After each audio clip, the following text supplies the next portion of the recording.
ಇವತ್ತು ನಾನು ಮಾತನಾಡುವಂಥ ಸಂಗತಿ ನೀತಿವಂತಿಕೆಯ ಮಾನದಂಡಗಳು ಎಂಬುದಾಗಿ. ನಮಗೆಲ್ಲರಿಗೂ ಗೊತ್ತಿದೆ, ನಾವೆಲ್ಲರೂ ನೀತಿವಂತರು ಎಂಬುದಾಗಿ.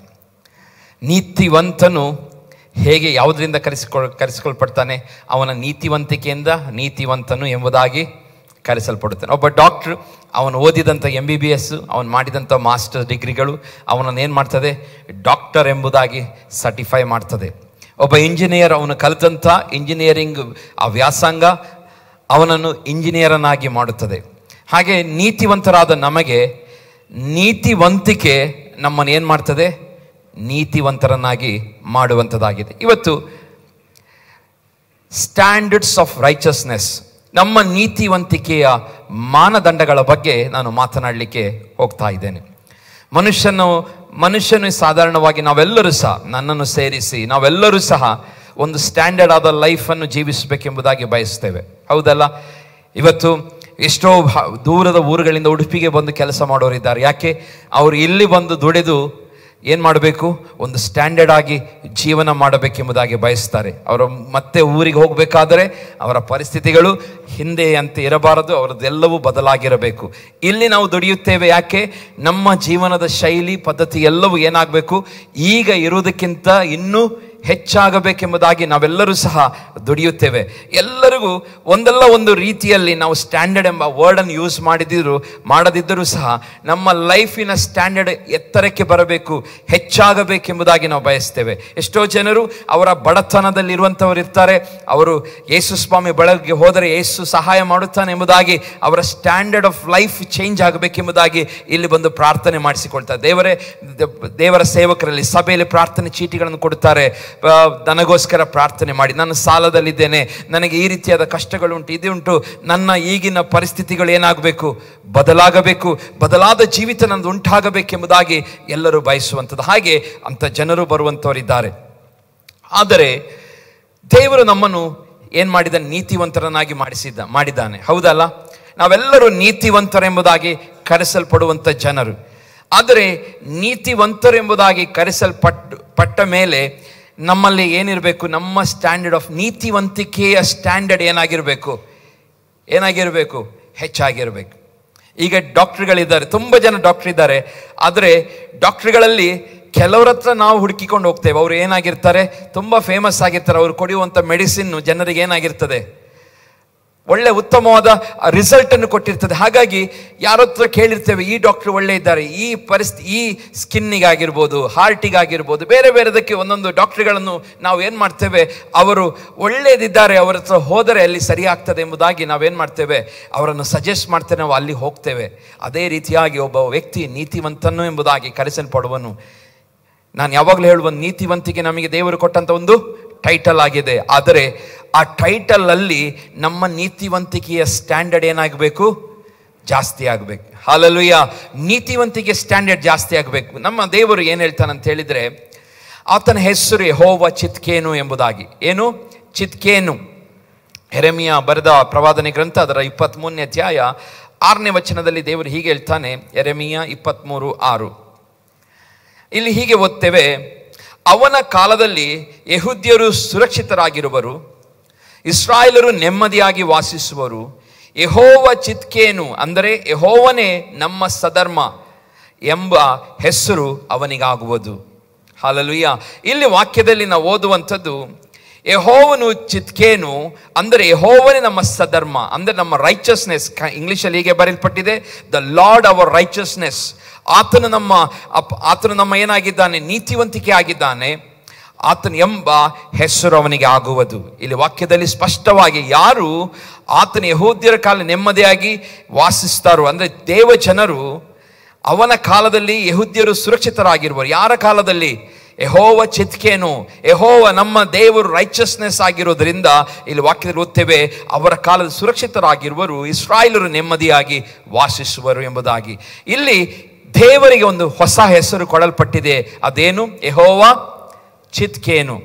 ಚಿದ್ಕೇನು ಎಂಬುದಂಥ ಹೆಸರು ದೇವರು ಯಾರಿಗೆ ಕೊಟ್ಟಿದ್ದಾನೆ? ದೇವರು ತನಗೆ ಆತನು ಅದು ಇರುವಂಥ ಹೆಸರು, ಅದರ ಅರ್ಥ ಆತನು ಒಬ್ಬ ಏನಾಗಿದ್ದಾನೆ, ನೀತಿವಂತಿಕೆಯ ಒಬ್ಬ ದೇವರು. ಆತನಲ್ಲಿ ಆತನು ನೀತಿವಂತನು, ಆತನಲ್ಲಿ ನೀತಿವಂತಿಕೆ ಇದೆ ಎಂಬುದಾಗಿ ಈ ವಾಕ್ಯ ನಮಗೆ ಹೇಳುತ್ತದೆ. ಅದೇ ನಾವು ನೀತಿವಂತಿಕೆ ಎಂಬ ಶಬ್ದವನ್ನು ನಾವು ಗ್ರೀಕಲ್ಲಿ ನೋಡುವಾಗ ಡಿಯಾಕೋಸೂನ್ ಎಂಬುದಾದಂಥ ಒಂದು ಶಬ್ದ. ಅದು ಡಿಯಾಕೋಸೂನ್ ಎಂಬುದಾದಂಥ ಅರ್ಥ ಅಂದರೆ ದೇವರು ಇತರ ಜನರನ್ನು ಮತ್ತು ಎಲ್ಲ ಸೃಷ್ಟಿಗಳೊಂದಿಗೆ ಸರಿಯಾದ ಸಂಬಂಧದಲ್ಲಿ ಬದುಕುವುದು ಎಂಬುದಾಗಿ ಅರ್ಥ. ಹಾಲಲ್ವಿ ಹೇಗೆ?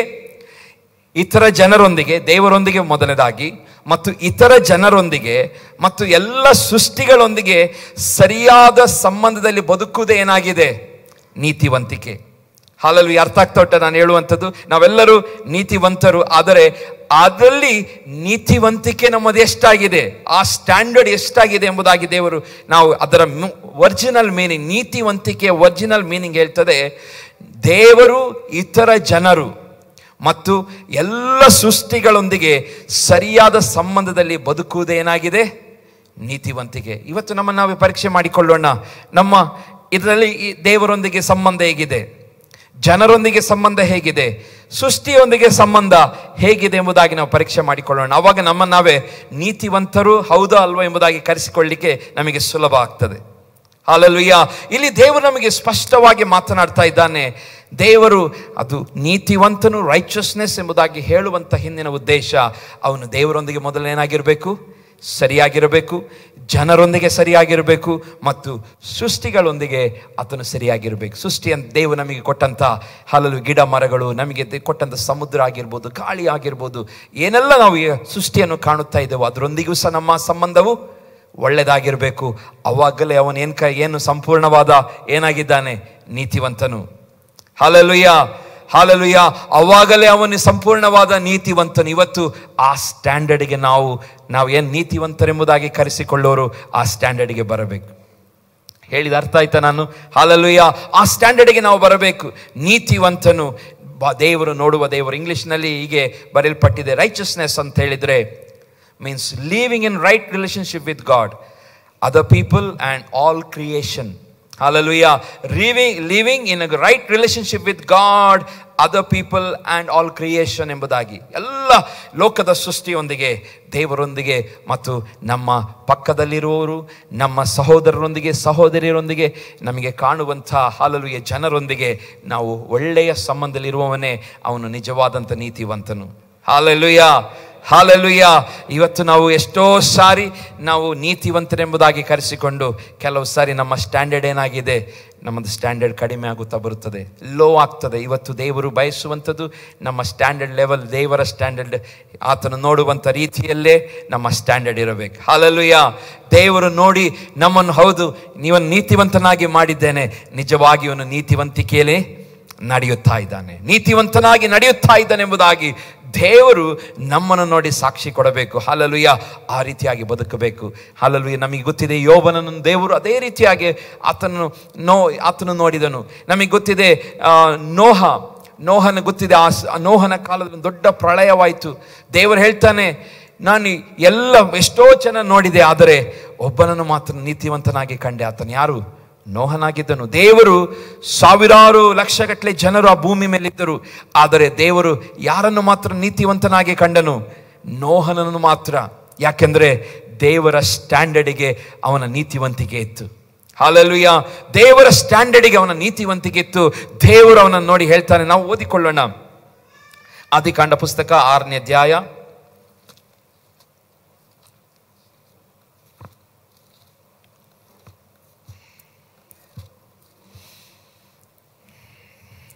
9ನೇ ವಚನ ಹೀಗೆ ಬರೆಯಲ್ಪಟ್ಟಿದೆ. ನೋಹನ ಚರಿತ್ರೆಯು, ನೋಹನು ನೀತಿವಂತನು, ತನ್ನ ಕಾಲದಲ್ಲಿ ತಪ್ಪಿಲ್ಲದವನು ಆಗಿದ್ದನು, ಅವನು ದೇವರೊಂದಿಗೆ ಅನ್ಯೋನ್ಯವಾಗಿ ನಡೆದುಕೊಂಡನು ಎಂಬುದಾಗಿ. ಅವನಿಗೆ ನೀತಿವಂತಿಕೆ ಕರೆಸಲ್ಪಡಲಿಕ್ಕೆ ದೇವರ ಕ್ರೈಟೀರಿಯಾ ಏನಾಗಿತ್ತು? ಅವನು ದೇವರ ಆ ಸಮಯದಲ್ಲಿ, ನೋಹನ ಕಾಲದಲ್ಲಿ ಅವನು ದೇವರ ಮುಂದೆ ಹೇಗೆ ನಡೆದುಕೊಳ್ತಾ ಇದ್ದ? ತಪ್ಪಿಲ್ಲದೆ ನಡೆದುಕೊಳ್ಳುತ್ತಾ ಇದ್ದ. ಮತ್ತು ಅವನಿಗೆ ದೇವರೊಂದಿಗೆ ಒಂದು ಉತ್ತಮವಾದ ಅನ್ಯೋನ್ಯತೆ, ದೇವರೊಂದಿಗೆ ಏನಿತ್ತು? ಉತ್ತಮವಾದ ಅನ್ಯೋನ್ಯತೆ ಇತ್ತು.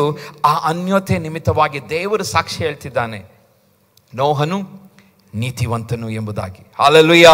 ನೋಹನು ನೀತಿವಂತನು ಎಂಬುದಾಗಿ. ಇವತ್ತು ನಾವೆಲ್ಲರೂ ಸಹ ಆ ಸ್ಟ್ಯಾಂಡರ್ಡ್ಗೆ ಬರಲಿಕ್ಕೆ ನಾವು ಪ್ರಯತ್ನ ಪಡಬೇಕು. ಹಲ್ಲೆಲೂಯಾ. ಈ ಸಂದೇಶದ ಉದ್ದೇಶ ಒಂದೇ, ನಾವು ನೀತಿವಂತರು ಎಂಬುದಾಗಿ ರಕ್ಷಣೆ ಹೊಂದಿದ ತಕ್ಷಣ ಕರೆಸಿಕೊಳ್ಳುವುದು ಮಾತ್ರ ಸಾಕಲ್ಲ, ಅದು ನಮ್ಮ ದಿನನಿತ್ಯದ ಡೈಲಿ ರುಟೀನಲ್ಲಿ, ನಾವು ಡೈಲಿ ಮಾಡುವಂಥ ಕಾರ್ಯಗಳಲ್ಲಿ, ನಮ್ಮ ವ್ಯವಹಾರಗಳಲ್ಲಿ, ಮಾತುಗಳಲ್ಲಿ, ಕ್ರಿಯೆಗಳಲ್ಲಿ ನಾವು ಏನು ಮಾಡಬೇಕು? ನಾವು ನಿಜವಾದಂಥ ನೀತಿವಂತರಾಗಿ ನಾವು ಬದುಕಬೇಕು. ಹಲ್ಲೆಲೂಯಾ.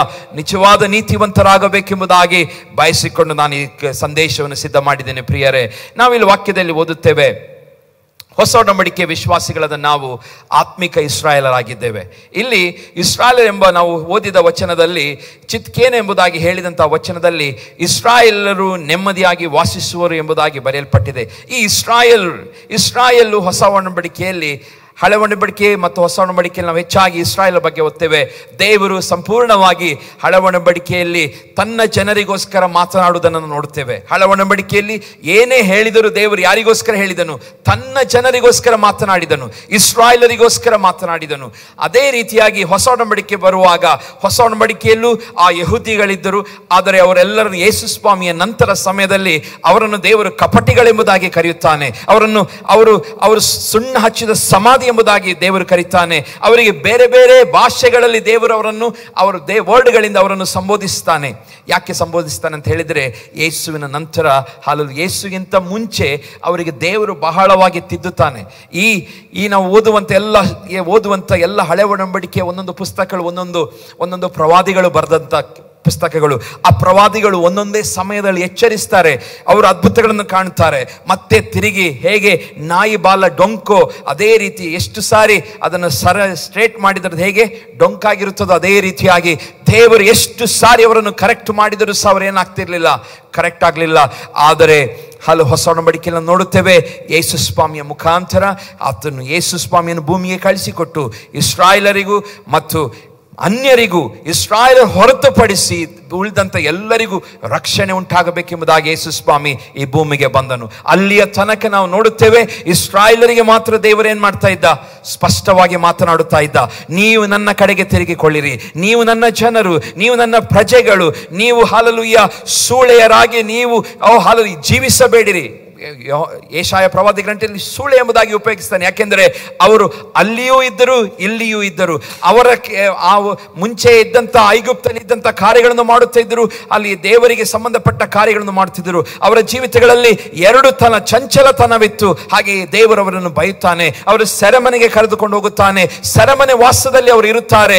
ಅವರು ಯಾವಾಗ ದೇವರ ಮುಂದೆ ಮತ್ತೆ ದೇವರೇ ನಮಗೆ ಕ್ಷಮಿಸು, ನಮ್ಮನ್ನು ನಾವು ತಿರುಗಿ ನಿನ್ನೊಂದಿಗೆ ಅನ್ಯೋನ್ಯತೆ ಆಗಬೇಕು, ನಾವು ಮಾಡಿದ್ದು ತಪ್ಪು ಎಂಬುದಾಗಿ ದೇವರ ಮುಂದೆ ಕ್ಷಮೆಯನ್ನು ಕೇಳುವುದು, ತಿರುಗಿ ದೇವರು ಅವರಿಗೆ ಕ್ಷಮೆಯನ್ನು ಕೊಡುತ್ತಾ ಇದ್ದನು. ಹಾಗೆ ಅವರದ್ದು ಇದೇ ರೀತಿಯಾಗಿ ನಡೆಯುತ್ತಾ ಬಂತು. ಆದರೆ ಯೇಸು ಸ್ವಾಮಿಯನ್ನು ಭೂಮಿಗೆ ಕಳಿಸಿಕೊಟ್ಟ ನಿಮಿತ್ತವಾಗಿ ಇವತ್ತು ನಮಗೂ ಮತ್ತು ಇಸ್ರಾಯೇಲರಿಗೆ ಎರಡೂ ಜನಾಂಗಕ್ಕೂ ಏನಾಗಬೇಕು? ರಕ್ಷಣೆ ಆಗಬೇಕೆಂಬುದಾಗಿ ದೇವರು ಬಯಸಿದನು. ಅಲ್ಲಿಯ ತನಕ ಅನ್ಯರಿಗೆ ರಕ್ಷಣೆ ಎಂಬುದು ಇರಲಿಲ್ಲ, ಅನ್ಯರಿಗೆ ದೇವರ ರಕ್ಷಣೆ ಎಂಬುದಾಗಿರಲಿಲ್ಲ. ಹೊಸ ಒಡಂಬಡಿಕೆ ಯೇಸು ಸ್ವಾಮಿಯ ನಂತರ ಎಲ್ಲ ಜನರಿಗೆ ದೇವರು ರಕ್ಷಣೆಯ ಮಾರ್ಗವನ್ನು ಯೇಸು ಕ್ರಿಸ್ತನ ಮುಖಾಂತರವಾಗಿ ದೇವರು ಕೊಟ್ಟನು. ಹಲ್ಲೆಲೂಯಾ.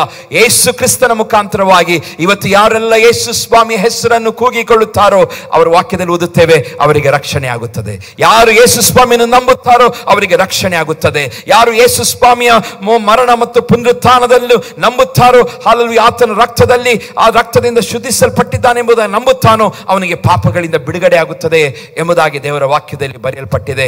ಇವತ್ತು ಆ ರೀತಿಯಾಗಿ ಮಾಡುವವರು ರಕ್ಷಣೆ ಮತ್ತು ಬಿಡುಗಡೆಯನ್ನು ಹೊಂದಿಕೊಳ್ಳುತ್ತಾರೆ. ಪ್ರಿಯರೇ, ಇವತ್ತು ನಾವು ನೋಡುವಂಥದ್ದು, ಇಸ್ರಾಯೇಲರನ್ನು ದೇವರು ಹಲ್ಲೆಲೂಯಾ ವಿಶೇಷವಾದ ಜನರಾಗಿ ಆರಿಸಿಕೊಳ್ಳುತ್ತಾನೆ, ಇಸ್ರಾಯೇಲ್ ಆರಿಸಿಕೊಳ್ಳುತ್ತಾನೆ. ಹಲ್ಲೆಲೂಯಾ. ಅದೇ ರೀತಿ ಅಂದು ಆರಿಸಿಕೊಂಡಂಥ ದೇವರು ಇವತ್ತು ನಮ್ಮನ್ನು ಸಹ ಆತ್ಮಿಕ ಇಸ್ರಾಯೇಲನಾಗಿ ಆತನು ಮಾಡಿದ್ದಾನೆ. Hallelujah, hallelujah. ಅಂದು ಅವರು ಇಸ್ರಾಯೇಲರ್ ಎಂಬುದಾಗಿ ನಿಜವಾಗಿಯೂ ಅವರೊಂದು ಹೇಗೆ ಅವರಿಗೆ ನಿಜವಾದ ಸಂಬಂಧವಿತ್ತು. ಆದರೆ ಇವತ್ತು ದೇವರು ನಮ್ಮನ್ನು ಯಾವ ರೀತಿಯ ಇಸ್ರಾಯೇಲ್ನಾಗಿ ಮಾಡಿದ್ದಾನೆ?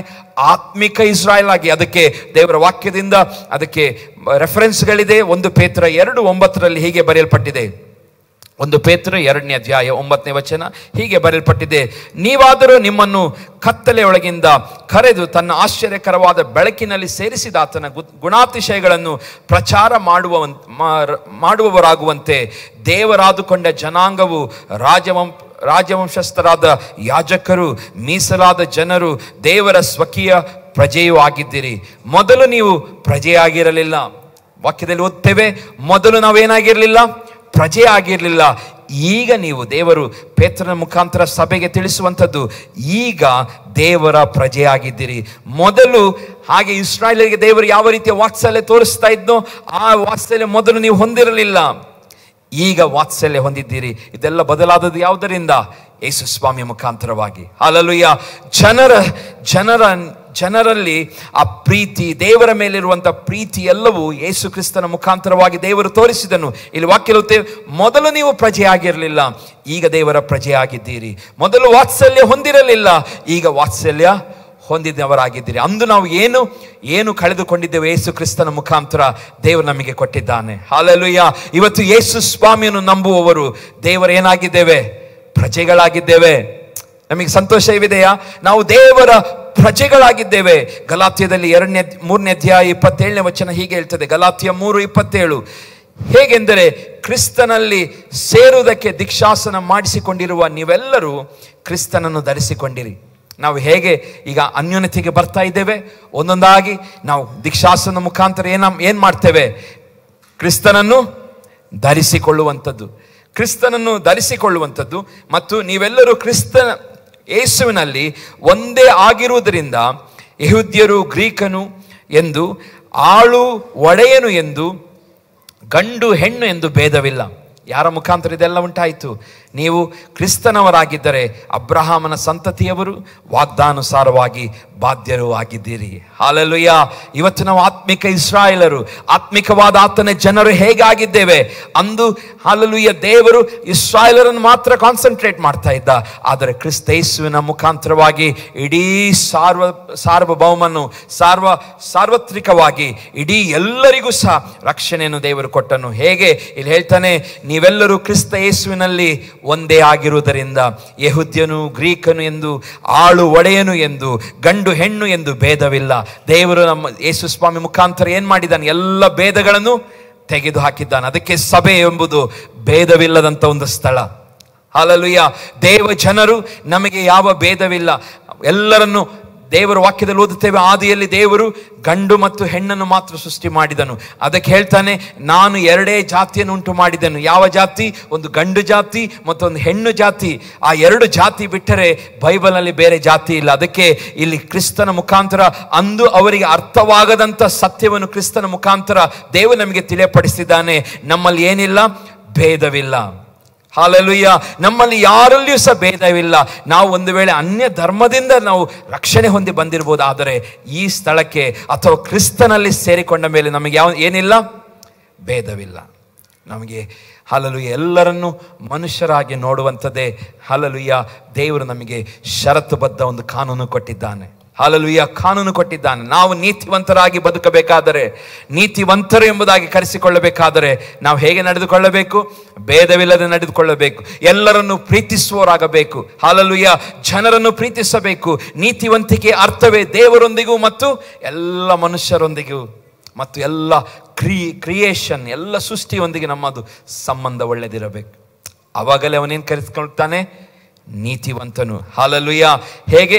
ನಾವು ಕ್ರಿಸ್ತನ ಮುಖಾಂತರವಾಗಿ ಅಬ್ರಹಾಮನ ಸಂತತಿಯವರು, ವಾಗ್ದಾನುಸಾರವಾಗಿ ಬಾಧ್ಯರು ಆಗಿದ್ದೇವೆ ಇವತ್ತು. ಹಲ್ಲೆಲೂಯಾ. ಇವತ್ತು ಇಸ್ರಾಯೇಲನ್ನು ಯಾವ ರೀತಿಯಲ್ಲಿ ದೇವರು ನೋಡುತ್ತಾ ಇದ್ದನೋ ತನ್ನ ಜನರೆಂಬುದಾಗಿ, ಅದೇ ರೀತಿ ಇವತ್ತು ನಮ್ಮನ್ನು ಸಹ ಇಡೀ ಲೋಕದಲ್ಲಿ ಯಾರೆಲ್ಲ ಯೇಸು ಸ್ವಾಮಿಯನ್ನು ಕಂಡುಕೊಂಡಿದ್ದಾರೋ ಅವರನ್ನು ಅದೇ ರೀತಿಯಾಗಿ ದೇವರು ನೋಡುತ್ತಾ ಇದ್ದಾನೆ. ಇವತ್ತು ನಾವೆಲ್ಲರೂ ಹೇಗೆ ಹಲ್ಲೆಲೂಯಾ ಸಂತತಿ ವಾಗ್ದಾನುಸಾರವಾಗಿ, ಅಬ್ರಹಾಮನಿಗೇನು ವಾಗ್ದಾನ ಮಾಡಿದನು ದೇವರು? ನಿನ್ನನ್ನು ಆಶೀರ್ವದಿಸುತ್ತೇನೆ, ನಿನ್ನನ್ನು ಶಪಿಸುವವರನ್ನು ಶಪಿಸುತ್ತೇನೆ, ನಿನ್ನನ್ನು ಬಹು ಸಂತಾನವುಳ್ಳವನಾಗಿ ಮಾಡುತ್ತೇನೆ. ಹಲ್ಲೆಲೂಯಾ. ಸಮುದ್ರದ ಉಸುಬಿನಷ್ಟು ನೀನು ಅಸಂಖ್ಯವಾಗಿ ಬೆಳೆದುಕೊಳ್ಳುತ್ತಿ ಎಂಬುದಾಗಿ ದೇವರು ವಾಗ್ದಾನ ಮಾಡಿದನು. ಇವತ್ತು ವಾಕ್ಯದಲ್ಲಿ ಓದ್ತೇವೆ, ಹಲ್ಲೆಲೂಯಾ ಆ ಅಬ್ರಹಾಮನ ಸಂತತಿಯವರು ವಾಗ್ದಾನಕ್ಕನುಸಾರವಾಗಿಯೂ ನಾವೇನಾಗಿದ್ದೇವೆ? ಬಾಧ್ಯರಾಗಿದ್ದೇವೆ. ಹಲ್ಲೆಲೂಯಾ. ನಮಗೆ ಸಂತೋಷ ಇಲ್ಲವಾ? ಹಲ್ಲೆಲೂಯಾ. ಹಲ್ಲೆಲೂಯಾ. ನಾವೆಲ್ಲರೂ ಸಹ ಆ ಅಬ್ರಹಾಮನ ವಾಗ್ದಾನಕ್ಕೆ ಏನಾಗಿದ್ದೇವೆ? ಬಾಧ್ಯರಾದವರು. ಆತನಿಗಂದು 4,000 ವರ್ಷಗಳಿಂದ ವಾಗ್ದಾನ ಮಾಡಿದಂಥ ಆ ದೇವರ ಆ ವಾಗ್ದಾನಕ್ಕೆ ನಾವೇನಾಗಿದ್ದೇವೆ? ಬಾಧ್ಯರಾಗಿದ್ದೇವೆ. 6,000 ಹೇಳ್ಬೋದು, 6,000 5,000 ವರ್ಷಗಳ ಹಿಂದೆ ದೇವರು ಅಂದು ವಾಗ್ದಾನ ಮಾಡಿದ್ದನು. ಆ ವಾಗ್ದಾನಕ್ಕೆ ನಾವೇನಾಗಿದ್ದೇವೆ? ಬಾಧ್ಯರಾಗಿದ್ದೇವೆ. ಪ್ರಿಯ ದೇವಜನರೇ, ಹೌದು, ಇವತ್ತು ನಾವು ಯಾರೂ ಸಹ ನೀತಿವಂತರಾಗಿದ್ದುಕೊಂಡು ನಮ್ಮ ನೀತಿವಂತಿಕೆ ಸ್ಟ್ಯಾಂಡರ್ಡನ್ನು ಕಡಿಮೆ ಮಾಡಿಕೊಳ್ಳುವುದು ಬೇಡ. ಯಾಕೆಂದರೆ ಇದು ಕಡಿಮೆ ಆಗುವಾಗ ನಾವೇನಾಗ್ತೇವೆ? ಬಿದ್ದು ಹೋಗ್ತೇವೆ. ಒಬ್ಬರು ಹೇಳ್ತಾರೆ, half time Christians cannot defeat full time Satan ಎಂಬುದಾಗಿ. ಹಲ್ಲೆಲೂಯಾ. ಅರ್ಧಮರ್ಧ ಇರುವ ಕ್ರೈಸ್ತರು ದಿನ 24 ಗಂಟೆ ನಮ್ಮನ್ನು ಹಾಳು ಮಾಡಬೇಕೆಂಬುದಾಗಿ ಹೋರಾಡುವ ಸೈತಾನೊಂದಿಗೆ ಫೈಟ್ ಮಾಡಲಿಕ್ಕೆ ಆಗೋದಿಲ್ಲ ಎಂಬುದಾಗಿ. Half time Christians cannot defeat full time Satan ಎಂಬುದಾಗಿ. ಒಬ್ಬ ಅರ್ಧಮರ್ಧ ವಿಶ್ವಾಸಿ, ಅರ್ಧಮರ್ಧವಾಗಿ ಯೇಸುವನ್ನು ತಿಳಿದುಕೊಂಡವನು, ಅರ್ಧಮರ್ಧವಾಗಿ ಆತನು ಜೀವನವನ್ನು ಜೀವಿಸುವವನು, ಅಂದರೆ ಬೇಕಾಬಿಟ್ಟಿಯಾಗಿ ಜೀವಿಸುವವನು, ನಮ್ಮ ಮುಂದೆ ಇರುವಂಥ ವೈರಿಯಾಗಿರುವಂಥ ಸೈತಾನನನ್ನು ಅವನು 24 ಗಂಟೆಗಳ ಕಾಲ ಆತನ ಏನು ಮಾಡ್ತಾ ಇದ್ದಾನೆ? ನಿಮ್ಮನ್ನು ಬೀಳಿಸಬೇಕೆಂಬುದಾಗಿ ಹೋರಾಟ ಮಾಡ್ತಾ ಇದ್ದಾನೆ. ಅವನನ್ನು ಏನು ಮಾಡ್ಲಿಕ್ಕೆ ಆಗುವುದಿಲ್ಲ. You cannot fight. ಅವನೊಂದಿಗೆ ಫೈಟ್ ಮಾಡಿ ನೀವು ಜಯಿಸ್ಲಿಕ್ಕೆ ಆಗುವುದಿಲ್ಲ. ಅದಕ್ಕೆ ನೀತಿವಂತರಾಗಿ ನಾವು ಬದುಕಬೇಕು. ಹಲ್ಲೆಲೂಯಾ. ಅದಕ್ಕೆ ಆತ್ಮನ ಅಭಿಷೇಕ ನಮಗೆ ಬೇಕು. ಅದಕ್ಕೆ ದೇವರ ಪವಿತ್ರಾತ್ಮ ನಮಗೆ ಬೇಕು. ಹಲ್ಲೆಲೂಯಾ. ಅದಕ್ಕೆ ನಾವು ದೇವರೊಂದಿಗೆ ಯಾವಾಗಲೂ ಪ್ರಾರ್ಥನೆಯೊಂದಿಗೆ ಸಮಯವನ್ನು ಕಳೀತಾ ಇರಬೇಕು. ಅದಕ್ಕೆ ದೇವರ ವಾಕ್ಯ ನಮಗೆ ಬಹಳ ಅವಶ್ಯಕತೆ. ಈ ವಾಕ್ಯಗಳು, ಪ್ರಾರ್ಥನೆ ನಮ್ಮನ್ನು ಏನು ಮಾಡ್ತದೆ? ತಿರುಗಿ ಆ ರೈಚಸ್ನೆಸ್ಸಿಗೆ ನಮ್ಮನ್ನು ನಡೆಸುವಂಥದ್ದಾಗಿದೆ. ಇಟ್ ಟೇಕ್ಸ್ ಟು, ಹಲ್ಲೆಲೂಯಾ, ಆತನ ಪರಿಪೂರ್ಣತೆಗೆ, ಆತನ ಹೋಲ್ನೆಸ್ಸಿಗೆ ನಮ್ಮನ್ನು ಏನು ಮಾಡ್ತದೆ? ಆ ಕರೆದುಕೊಂಡು ಹೋಗ್ತದೆ. ನಾವು ಯಾರು ಸಹ, ಬೈಬಲ್ ಹೇಳ್ತದೆ, ಪೌಲನು ಸ್ಪಷ್ಟವಾಗಿ ಹೇಳ್ತಾನೆ, ಒಬ್ಬನು ಈ ಲೋಕದಲ್ಲಿ ಯಾವನು ಸಹ ಏನಿಲ್ಲ, ನೀತಿವಂತನಿಲ್ಲ ಎಂಬುದಾಗಿ. ಎಲ್ಲರೂ ಪಾಪ ಮಾಡಿ ದೇವರ ಮಹಿಮೆಯನ್ನು ಹೊಂದದೆ ಹೋಗಿದ್ದಾರೆ ಎಂಬುದಾಗಿ. ಎಲ್ಲರೂ ಪಾಪ ಮಾಡಿದ್ದಾರೆ, ಯಾರೊಬ್ಬರೂ ಸಹ ನೀತಿವಂತರು ಇಲ್ಲ ಎಂಬುದಾಗಿ. ಹಲ್ಲೆಲೂಯಾ. ಆಗಿರುವಾಗ ರೋಮ 3:10 ಹೀಗೆ ಓದುತ್ತೇವೆ, ಇದು ಶಾಸ್ತ್ರದಲ್ಲಿ ಬರೆದಿರುವ ಮಾತುಗಳಿಗೆ ಸರಿಯಾಗಿದೆ. ಅವು ಯಾವುದೆಂದರೆ, ನೀತಿವಂತನಿಲ್ಲ, ಒಬ್ಬನಾದರೂ ಇಲ್ಲ. ಯಾಕೆ ದೇವರು ಈ ಮಾತನ್ನು ಪೌಲನ ಮುಖಾಂತರ ದೇವರು ತಿಳಿಯಪಡಿಸಿದನು? ನಾವಾಗಲೇ ನೀತಿವಂತರಾಗುತ್ತೇವೆ ಎಂಬುದಾಗಿ ಹೋದರೆ ಆಗುವುದಿಲ್ಲ. ಅದಕ್ಕೋಸ್ಕರ ಈ ಲೋಕದಲ್ಲಿ ನಾವೆಲ್ಲರೂ ಜನ್ಮ ಪಾಪಿಗಳಾಗಿ, ಕರ್ಮ ಪಾಪಿಗಳಾಗಿ ಹುಟ್ಟಿದ್ದೇವೆ. ನಮ್ಮ ಬ್ಲಡ್ ಅಲ್ಲಿ ಸಿನ್ ಇದೆ, ನಮ್ಮ ಕ್ರಿಯೆಗಳಲ್ಲಿ ಸಿನ್ ಇದೆ, ನಮ್ಮ ಮಾತಿನಲ್ಲಿ ಸಿನ್ ಬರುತ್ತೆ. ನಾವು ತಪ್ಪಾದ ಮಾತನಾಡ್ತೇವೆ, ನಾವು ನೋಡುವಾಗ ಕೆಟ್ಟದನ್ನು ನೋಡುತ್ತೇವೆ, ಕೆಟ್ಟದಕ್ಕೆ ಆಕರ್ಷಿತರಾಗುತ್ತೇವೆ, ಕೇಳುವಾಗ ಕೆಟ್ಟ ಸಂಗತಿಗಳು ಬೇಗ ಕಿವಿಗೆ ಹೋಗುತ್ತದೆ, ಮನಸ್ಸು ಕೆಟ್ಟದನ್ನು ಯೋಚನೆ ಮಾಡುತ್ತದೆ, ನಮ್ಮ ಕಾಲು ಕೆಟ್ಟ ಸ್ಥಳಗಳಿಗೆ ನಮ್ಮನ್ನು ಕರೆದುಕೊಂಡು ಹೋಗುತ್ತದೆ. ಯಾಕೆಂದರೆ by birth we are sinners. By birth ನಾವು ಹುಟ್ಟುವಾಗಲೇ ಪಾಪಿಗಳಾಗಿ ಹುಟ್ಟಿದ್ದೇವೆ. ಅದಕ್ಕೆ ಪೌಲನು ಹೇಳ್ತಾನೆ, ಒಬ್ಬನು ನೀತಿವಂತನಿಲ್ಲ, ಒಬ್ಬನಾದರೂ ಇಲ್ಲ. ಯಾಕೆ ಇಲ್ಲ? 22ನೇ ವಚನದ ದೇವರಿಂದ ಆಗುವ ಆ ನೀತಿಯು ಯಾವುದೆಂದರೆ, ನೀತಿವಂತನಲ್ಲದಂತ ನಮಗೆ ದೇವರಿಂದ ಒಂದು ನೀತಿ ಸಿಗುತ್ತಾ ಇದೆ. ಏನು? ದೇವರಿಂದ ಆಗುವ ಆ ನೀತಿಯು ಯಾವುದೆಂದರೆ, ಯೇಸು ಕ್ರಿಸ್ತನನ್ನು ನಂಬುವುದರಿಂದಲೇ ನಂಬುವವರಿಗೆ ದೊರಕುವಂಥದ್ದು. ಹೆಚ್ಚು ಕಡಿಮೆ ಏನೂ ಇಲ್ಲ. ಎಲ್ಲರೂ ಪಾಪ ಮಾಡಿ ದೇವರ ಮಹಿಮೆಯನ್ನು ಹೊಂದದೆ ಹೋಗಿದ್ದಾರೆ.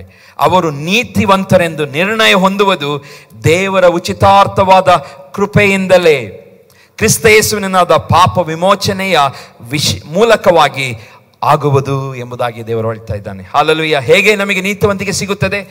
ದೇವರಿಂದ ಉಚಿತಾರ್ಥವಾಗಿ, ಫ್ರೀ ಆಫ್ ಕಾಸ್ಟ್. ದೇವರು ನಮಗೇನು ಕೊಟ್ಟಿದ್ದಾನೆ? ಕೃಪೆಯಿಂದಲೇ ಕ್ರಿಸ್ತನಿಂದಾದ ಪಾಪ ವಿಮೋಚನೆ ಮೂಲಕ ನಮಗೆ ನೀತಿವಂತಿಕೆಯ ಪಟ್ಟ ದೇವರು ನಮಗೆ ಕೊಟ್ಟಿದ್ದಾನೆ. ಯಾವುದರ ಮುಖಾಂತರವಾಗಿ? ನಾವು ಯಾವಾಗ ದೇವರ ಮುಂದೆ ನಮ್ಮ ಪಾಪಗಳನ್ನು ಅರಿಕೆ ಮಾಡುತ್ತೇವೋ, ಅರಿಕೆ ಮಾಡುವಾಗ ದೇವರು ನಮ್ಮನ್ನು ಏನು ಮಾಡ್ತಾನೆ? ನೀತಿವಂತನಾಗಿ ಮಾಡುತ್ತಾನೆ. ಆಯಿತು, ನಾವು ನೀತಿವಂತರಾದ ಮೇಲೆ ನಾವು ಪಾಪ ಮಾಡೋದಿಲ್ಲವಾ? ಪಾಪ ಮಾಡುತ್ತೇವೆ. ನಮ್ಮ ಜೀವಿತಗಳಲ್ಲಿ ಪಾಪ ಉಂಟಾಗುತ್ತದೆ. ಅದು ನೀತಿವಂತನ ಎಂಬ ಟೈಟಲ್ ನಮಗಿರುತ್ತದೆ. ಒಬ್ಬ ಡಾಕ್ಟರ್ ಕೆಲಸ ಮಾಡ್ತಾ ಇರ್ತಾನೆ, ಸಡನ್ ಆಗಿ ಆ ಕೆಲಸ ಮಾಡೋದನ್ನು ಬಿಡ್ತಾನೆ. ಅವನು ಡಾಕ್ಟರ್ ಎಂಬುದಾಗಿ ಕರೆಯೋದು ಬಿಡ್ತಾರಾ? ಅವನಿಗೆ ಡಾಕ್ಟರ್ ಎಂಬುದಾಗಿ ಕರೀತಾರೆ. ಅದೇ ರೀತಿಯಾಗಿ ನಾವು ನೀತಿವಂತರಾಗಿರ್ತೇವೆ. ಆದರೆ ದೇವರು ನಮ್ಮನ್ನು ಆತನ ಸ್ಟ್ಯಾಂಡರ್ಡ್ ಮೂಲಕ, ಆತನ ಒಂದು ಮಾಪನವಿದೆ. ನಾವು ಹೇಗೆ ಆ ನೀತಿವಂತಿಕೆಯ ನಿಜವಾದಂಥ ಅಳತೆಯಲ್ಲಿ ನಾವು ಜೀವಿಸಿದ್ದೇವೆ ಎಂಬುದಾಗಿ ದೇವರು ನಮ್ಮನ್ನು ಏನು ಮಾಡಲಿಕ್ಕಿದ್ದಾನೆ? ಒಂದು ದಿವಸ ನಮ್ಮನ್ನು ಆತನು ನ್ಯಾಯ ತೀರ್ಪಿಗೆ ಒಳಪಡಿಸುತ್ತಾನೆ. ನಾವು ನಿಜವಾಗಿ ನಾವು ನೀತಿವಂತರಾಗಿ ಜೀವಿಸಿದ್ದೇವಾ? ನೀತಿವಂತರಾದ ತಕ್ಷಣ ನಾವು ಸ್ವರ್ಗಕ್ಕೆ ಹೋಗುವುದಿಲ್ಲ. ನೀತಿವಂತರಾದ ನಾವೆಲ್ಲರೂ ಸಹ ನಾವು ನೀತಿಯಲ್ಲಿ ನಾವು ಜೀವಿಸಬೇಕು. ದೇವರ ಒಂದು ಸ್ಟ್ಯಾಂಡರ್ಡ್ ಆಫ್ ನಮ್ಮ ಲೈಫನ್ನು ಆತನು ಅಳತೆ ಮಾಡುವಂಥದ್ದು, ತೂಗುವಂಥ ಅಳತೆ ಅನ್ನೋಂಥದ್ದು ಇದೆ. ಆತನು ಒಂದು ದಿವಸ ಬರಲಿಕ್ಕಿದೆ, ಆತನು ಎರಡನೆಯ ಬರುಣದಲ್ಲಿ. ಹಾಲೆಲೂಯಾ. ಆತನು ನಮ್ಮೆಲ್ಲರನ್ನು ಪರಲೋಕಕ್ಕೆ ಕರ್ಕೊಂಡು ಹೋಗ್ತಾನೆ. ಅಲ್ಲಿಯೂ ಸಹ ಎಲ್ಲರೂ ಸಹ ಪರಲೋಕಕ್ಕೆ ಹೋಗ್ತಾರೆ ಎಂಬುದಾಗಿ ಅಲ್ಲ. ಯೇಸು ಸ್ವಾಮಿ, ಅದಕ್ಕೆ ವಾಕ್ಯದಲ್ಲಿ ಓದ್ತೇವೆ, ಸ್ವಾಮಿ ಸ್ವಾಮಿ ಎನ್ನುವರು ಎಲ್ಲರೂ ಸಹ ಏನಾಗೋದಿಲ್ಲ, ಪರಲೋಕ ರಾಜ್ಯಕ್ಕೆ ಸೇರುವುದಿಲ್ಲ. ಯಾರೆಲ್ಲ ಇವತ್ತು ಸ್ವಾಮಿ ಸ್ವಾಮಿ ಎಂದು ಕರಿತಾ ಇದ್ದೀರೋ, ನೀವು ಯಾರು ಸಹ ಪರಲೋಕಕ್ಕೆ ಹೋಗುವುದಿಲ್ಲ. ಯಾರು ನೀತಿವಂತರಾಗಿ ನೀತಿ ಉಳ್ಳವರಾಗಿ ಭೂಮಿ ಮೇಲೆ ಬದುಕುತ್ತಾರೋ ಅವರಿಗೆ ಮಾತ್ರ ಪರಲೋಕ. ಹಾಲೆಲೂಯಾ, ಅವರಿಗೆ ಮಾತ್ರ ಪರಲೋಕ. ಇವತ್ತಿಲ್ಲಿ ಪ್ರಿಯ ದೇವಜನರೇ, ನೀತಿವಂತನು ಒಬ್ಬನಿಲ್ಲ ಎಂಬುದಾಗಿ ಹೇಳುವಂಥ ಪೌಲನು ಹಾಲೆಲೂಯಾ ಹೇಳ್ತಾನೆ. ನಮಗೆ ಈ ನೀತಿವಂತಿಕೆ ಇಲ್ಲದಂಥ ನಮಗೆ ದೇವರೇನು ಮಾಡ್ತಾರೆ, ನಮ್ಮ ಪರಿಶ್ರಮ, ನಾವು ಇವತ್ತು ಲೋಕದಲ್ಲಿ ಎಷ್ಟೋ ಜನ ಒಳ್ಳೆಯದಾಗಿ ಬದುಕ್ತಾರೆ ಎಂಬುದಾಗಿ ಹೇಳ್ತಾರೆ, ಆದರೆ ದೇವರ ನೀತಿವಂತಿಯ ಸ್ಟ್ಯಾಂಡರ್ಡಿಗೆ ಅವರು ಏನು ಮಾಡ್ತಾ ಇಲ್ಲ, ಬದುಕುತ್ತಾ ಇಲ್ಲ. ಒಬ್ಬ ವ್ಯಕ್ತಿ ತನ್ನ ಪರಿಪೂರ್ಣ ಪಾಪ, ತನ್ನನ್ನು ತಾನೇ ಪಾಪವನ್ನು ಕ್ಷಮಿಸ್ಕೊಳ್ಳಿಕ್ಕೆ ಯಾರಿಗಾರ ಆಗ್ತದಾ? ಇಲ್ಲ. ಯೇಸು ಸ್ವಾಮಿಯ ಮುಖಾಂತರ ಮಾತ್ರ ಪಾಪಗಳ ಕ್ಷಮಾಪಣೆ. ಒಬ್ಬ ವ್ಯಕ್ತಿ ಒಳ್ಳೆಯದಾಗಿ ಸಮಾಜದಲ್ಲಿ ಬದುಕ್ತಾ ಇದ್ದಾನೆ, ತುಂಬ ದಾನ ಮಾಡ್ತಾ ಇದ್ದಾನೆ, ಎಲ್ಲರಿಗೂ ಹಣ ಕೊಡ್ತಾ ಇದ್ದಾನೆ, ಹಾಗೆ ಮತ್ತೆ ಆತನು ಒಳ್ಳೆಯ ಸ್ಥಾನದಲ್ಲಿದ್ದಾನೆ, ಸುಳ್ಳು ಹೇಳೋದಿಲ್ಲ, ಮೋಸ ಮಾಡೋದಿಲ್ಲ, ತನ್ನ ಕುಟುಂಬದಲ್ಲಿ ಒಳ್ಳೆಯದಾಗಿದ್ದಾನೆ, ಯಾರಿಗೂ ನೋವು ಮಾಡದಿದ್ದಾನೆ, ಅವನು ಸ್ವರ್ಗಕ್ಕೆ ಹೋಗ್ತಾನ? ಎಂದಿಗೂ ಇಲ್ಲ. ಬೈಬಲ್ ಹೇಳ್ತದೆ, ಅದು ನಮಗೆ ಏನು ಮಾಡಬೇಕಂತೆ, ಎಲ್ಲರೂ ಪಾಪ ಮಾಡಿ ದೇವರ ಮಹಿಮೆಯನ್ನು ಹೊಂದದೆ ಹೋಗಿದ್ದಾರೆ. ಕ್ರಿಸ್ತನನ್ನು ನಂಬುವುದರಿಂದಲೇ ಅವನಿಗೆ ದೊರಕುವಂಥದ್ದು ಏನು? ನೀತಿವಂತಿಕೆ. ನೀತಿವಂತನಾಗಿಲ್ಲದೆ ಹೋದರೆ ಅವನಿಗೆ ಪರಲೋಕ ರಾಜ್ಯವು ಇಲ್ಲ, ಸಿಕ್ಕುವುದಿಲ್ಲ. ಇವತ್ತು ನೀವು ಎಷ್ಟು ವರ್ಷಗಳ ಕ್ರೈಸ್ತರಾಗಿದ್ದರು, ವಿಶ್ವಾಸಿಗಳಾಗಿದ್ದರು, ದೇವರ ಶಿಷ್ಯರಾಗಿದ್ದರು, ನಾವು ಏನೇ ಇವತ್ತು ಮಾಡುತ್ತಾ ಇದ್ದರು, ನಮ್ಮಲ್ಲಿ ಸ್ಟ್ಯಾಂಡರ್ಡ್ ಆಫ್ ರೈಚಸ್ನೆಸ್ ಜಾಸ್ತಿ ಇದ್ದರೆ ಮಾತ್ರ, ಒಳ್ಳೆಯದಿದ್ದರೆ, ಆತನ ಮೆರಿಟಿಗೆ, ಆತನು ಇಟ್ಟಂಥ ಆ ಸ್ಟ್ಯಾಂಡರ್ಡಿಗೆ ಸರಿಯಾಗಿ ನಾವು ಜೀವಿಸುತ್ತಾ ಇದ್ದರೆ ಮಾತ್ರ ಒಂದು ದಿನ ನಮ್ಮ ಮರಣ ನಂತರ ನಾವು ಕರ್ತನ ಬಳಿಗೆ ಸೇರಲು ಸಾಧ್ಯ. ಹಾಲೆಲೂಯಾ. ಈ ಲೋಕದ ಅಂತ್ಯದ ನಂತರ ಯಾರು ಎಲ್ಲ ನಾನು ಕ್ರಿಸ್ತನ ರೈಚಸ್ನೆಸ್ ಎಂಬುದಾಗಿ ಹೇಳೋರು ತುಂಬ ಜನ ಇರಬಹುದು, ಆದರೆ ಎಲ್ಲರನ್ನು ದೇವರು ಅದೇ ರೀತಿಯಾಗಿ ನಾವು ಹೇಳಬಹುದು. ಆದರೆ ನಮ್ಮ ಲೈಫ್ ಏನಾಗಿದೆ ಮ್ಯಾಟರ್ಸ್, ನಮ್ಮ ಜೀವನ ಮ್ಯಾಟರ್ಸ್. ಇವತ್ತು ನಾವು ಹೇಗೆ ಜೀವಿಸ್ತಾ ಇದ್ದೇವೋ ಅದರ ಮೇಲೆ ಹಾಲೆಲೂಯಾ ದೇವರು ನಮ್ಮನ್ನು ಅಳೆಯುತ್ತಾನೆ. ಪ್ರಿಯರೇ, ಹಾಲೆಲೂಯಾ, ಪ್ರಿಯ ದೇವ ಜನರೇ, ಇವತ್ತು ರೋಮ 5:1 ಓದ್ತೇವೆ, ಹೀಗಿರಲಾಗಿ ನಾವು ನಂಬಿಕೆಯಿಂದ ನೀತಿವಂತರಾದ ಕಾರಣ ನಮ್ಮ ಕರ್ತನಾದ ಯೇಸು ಕ್ರಿಸ್ತನ ಮೂಲಕ ದೇವರಿಗೆ ಉಂಟಾದ ಸಮಾಧಾನದಲ್ಲಿ ನಾವು ಇರಬೇಕು. ಹಾಲೆಲೂಯಾ. ನಮಗೇನು ಸಿಕ್ಕಿದೆ? ದೇವರು ನೀತಿವಂತಿಕೆಯನ್ನು ಕೊಟ್ಟಿದ್ದಾನೆ. ಆದ್ದರಿಂದ ಕ್ರಿಸ್ತನ ಮೂಲಕ ದೇವರೊಂದಿಗೆ ಉಂಟಾದ ಸಮಾಧಾನದಲ್ಲಿ ನಾವಿರಬೇಕು. We have to be good relationship. ಸಮಾಧಾನ ಅಂತ ಹೇಳಿದ್ರೆ ಒಳ್ಳೆಯ ರಿಲೇಶನ್ಶಿಪ್. ಸಮಾಧಾನದಲ್ಲಿ ಒಬ್ಬರೊಟ್ಟಿಗಿದ್ದರೆ ಮಾತ್ರ ನಾವು ಅವರೊಟ್ಟಿಗೆ ಮಾತನಾಡಲಿಕ್ಕೆ ಆಗ್ತದೆ, ಹೌದಲ್ಲ? ನಾವು ಒಂದು ಒಳ್ಳೆ ಸಮಾಧಾನದಲ್ಲಿದ್ದರೆ ಮಾತ್ರ ನಾವು ಒಬ್ಬರೊಟ್ಟಿಗೆ ನಮ್ಮ ಹೃದಯವನ್ನು ಹಂಚಿಕೊಳ್ಳಿಕ್ಕೆ ಆಗ್ತದೆ. ಅದು ನಾವು ಮಾತನಾಡುವಂಥ ವ್ಯಕ್ತಿ ನಮಗೆ ಆಗುವುದಿಲ್ಲ, ಅವರೊಟ್ಟಿಗೆ ಏನಾದ್ರು ಹೇಳಲಿಕ್ಕೆ ಆಗ್ತದೆ? ಇಲ್ಲ. ಅದಕ್ಕೆ ದೇವರು ಹೇಳ್ತಿದ್ದಾನೆ, ನನ್ನೊಂದಿಗೆ ಸಮಾಧಾನದಲ್ಲಿರಿ. ಹಾಲೆಲೂಯಾ. ಅವಾಗ ಮಾತ್ರ ನಾವು ಹೇಗೆ ಆತನೊಂದಿಗೆ ಎಲ್ಲವನ್ನು ಶೇರ್ ಮಾಡ್ಲಿಕ್ಕೆ ಆಗ್ತದೆ, ಎಲ್ಲವನ್ನು ಶೇರ್ ಮಾಡಿ ಆತನಿಂದ ಏನಾದರೂ ಆಶೀರ್ವಾದ ಹೊಂದಿಕೊಳ್ಳಲಿಕ್ಕೆ ಆಗ್ತದೆ. ಪ್ರಿಯರೇ, 5:8 ಹೀಗೆ ಓದ್ತೇವೆ, ರೋಮ 5:8, ಆದರೆ ನಾವು ಪಾಪಿಗಳಾಗಿದ್ದಾಗ, ಒಂದು ವಿಶೇಷತೆ, ನಾವು ಪಾಪಿಗಳಾಗಿದ್ದಾಗಲೂ ಕ್ರಿಸ್ತನು ನಮಗೋಸ್ಕರ ಪ್ರಾಣ ಕೊಟ್ಟದರಲ್ಲಿ ದೇವರು ನಮ್ಮ ಮೇಲೆ ತನಗಿರುವ ಪ್ರೀತಿಯನ್ನು ಸಿದ್ಧಾಂತಪಡಿಸಿದ್ದಾನೆ. ಹಾಲೆಲೂಯಾ. ಇವತ್ತು ಹೌದು, ನಾನು ಪಾಪದಲ್ಲಿದ್ದೇನೆ, ನನಗೆ ಪಾಪವೆಂಬ ರೋಗ ತಗಲಿದೆ ಎಂಬುದಾದಂಥ ಆ ಹೃದಯ ನಿಮ್ಮ ಒಳಗಿನ ಮನಸ್ಸಾಕ್ಷಿ ಕಾಡುತ್ತಿರುವುದಾದರೆ, ಇಲ್ಲಿ ದೇವರು ನಮಗೆ ಉತ್ತೇಜಿಸುವಂಥ ಮಾತು ಹೇಳ್ತಾ ಇದ್ದಾನೆ. ರೋಮ 5:18, ನಾವು ಪಾಪಿಗಳಾಗಿದ್ದಾಗಲೂ ಕ್ರಿಸ್ತನು ನಮಗೋಸ್ಕರ ಪ್ರಾಣ ಕೊಟ್ಟದರಲ್ಲಿ ದೇವರು ನಮ್ಮ ಮೇಲೆ ತನಗಿರುವ ಪ್ರೀತಿಯನ್ನು ಸಿದ್ಧಾಂತಪಡಿಸಿದ್ದಾನೆ. ಪ್ರಾಣವನ್ನು ಕೊಟ್ಟು, ಕ್ರಿಸ್ತನು ನಮಗೋಸ್ಕರ ಪ್ರಾಣವನ್ನು ಕೊಟ್ಟು ಏನು ತೋರಿಸಿದ್ದಾನೆ? ತಂದೆಯಾದ ದೇವರ ಪ್ರೀತಿಯನ್ನು ಮಾನವ ಕುಲಕ್ಕೆ, ನಮಗಿಲ್ಲಿರುವಂಥ ಎಲ್ಲರಿಗೂ ಏನು ಮಾಡಿದ್ದಾನೆ? ಅವರು ತೋರಿಸಿದ್ದಾನೆ. ಹಾಲೆಲೂಯಾ. ಈಗ ನಾವು ಆತನ ರಕ್ತದಿಂದ ನೀತಿವಂತರಾಗಿ ಆತನ ಮೂಲಕ ಬರುವ ಕೋಪಕ್ಕೆ ತಪ್ಪಿಸಿಕೊಳ್ಳುವುದು ಮತ್ತು ನಿಶ್ಚಯವಲ್ಲವೇ? ನೀತಿವಂತರಾಗದೆ ಹೋದರೆ ಈ ನಿಶ್ಚಯ ನಮಗಿಲ್ಲ. ನಮಗೆ ಪಾಪಗಳನ್ನು ಅರಿಕೆ ಮಾಡಿ ಕ್ರಿಸ್ತನನ್ನು ನಾವೇನು ಮಾಡಿದ್ದೇವೆ? ಕಂಡುಕೊಂಡಿದ್ದೇವೆ. ಈಗ ನಾವೇನಾಗಿದ್ದೇವೆ? ನೀತಿವಂತರಾಗಿದ್ದೇವೆ. ಆದರೆ ಆ ನೀತಿವಂತರಾದ ನಾವು ಹೇಗೆ ನಮ್ಮ ನೀತಿವಂತಿಕೆಯನ್ನು, ಆ ಟೈಟಲನ್ನು, ದೇವರು ಕೊಟ್ಟ ನೀತಿವಂತಿಕೆಯನ್ನು ಉಳಿಸಿಕೊಂಡು ಜೀವಿಸುತ್ತೇವೆ. ಅದು ಇಂಪಾರ್ಟೆಂಟ್. ಇಲ್ಲಿ ನೀತಿವಂತಿಕೆಯನ್ನು ಉಳಿಸಿಕೊಂಡು ಯಾರು ಸರಿಯಾಗಿ ಜೀವಿಸುತ್ತಾರೋ ಅವರಿಗೆ ಹಲ್ಲೆಲೂಯಾ ಏನಾಗಿದೆ? ಪರಲೋಕವು ಆತನಿಂದ ಕೋಪದಿಂದ ತಪ್ಪಿಸಿಕೊಳ್ಳುವಂಥ ನಿಶ್ಚಯ ನಮಗೆ ಸಿಗುತ್ತದೆ. ಹಲ್ಲೆಲೂಯಾ. ಆತನ ಕೋಪದಿಂದ ತಪ್ಪಿಸಿಕೊಳ್ಳುವಂಥದ್ದು. ವಾಕ್ಯದ ಇನ್ನೊಂದು ಸಲ ಓದ್ತೇನೆ. ಈಗ ನಾವು ಆತನ ರಕ್ತದಿಂದ ನೀತಿವಂತರಾಗಿರಲಾಗಿ ಆತನ ಮೂಲಕ ಬರುವ ಕೋಪಕ್ಕೆ ತಪ್ಪಿಸಿಕೊಳ್ಳುವುದು ಮತ್ತು ನಿಶ್ಚಯವಲ್ಲವೇ? ಹಲ್ಲೆಲೂಯಾ. ಇವತ್ತು ನೀತಿವಂತರಾಗಿದ್ದೇವೆ, ಹೌದು. ಆದರೆ ನೀತಿವಂತರಿಗೆ ತಪ್ಪಿಸಿಕೊಳ್ಳುವಂಥ ನಿರೀಕ್ಷೆ, ನಿಶ್ಚಯತೆ ನಮಗಿದೆ. ಹಲ್ಲೆಲೂಯಾ. ಹೇಗೆ? ದೇವರು ವಾಕ್ಯವನ್ನು ಕೇಳಿ ಪ್ರಾರ್ಥನೆ, ಹಲ್ಲೆಲೂಯಾ, ಆತನಿಗೆ ಸರಿಯಾಗಿ ಅನ್ಯೋನ್ಯತೆಯಲ್ಲಿ ನಡೆದುಕೊಂಡು ನಾವು ಜೀವಿಸುವಾಗ ನಮ್ಮ ಹಲ್ಲೆಲೂಯಾ ದೇವರ ಕೋಪವನ್ನು ಏನು ಮಾಡ್ತಾ ಹೋಗ್ತೇವೆ? ನಾವು ತಪ್ಪಿಸಿಕೊಳ್ಳುತ್ತಾ ಹೋಗ್ತೇವೆ. ದೇವರ ಕೋಪವನ್ನು ತಪ್ಪಿಸಿಕೊಳ್ಳುತ್ತಾ ಹೋಗ್ತೇವೆ.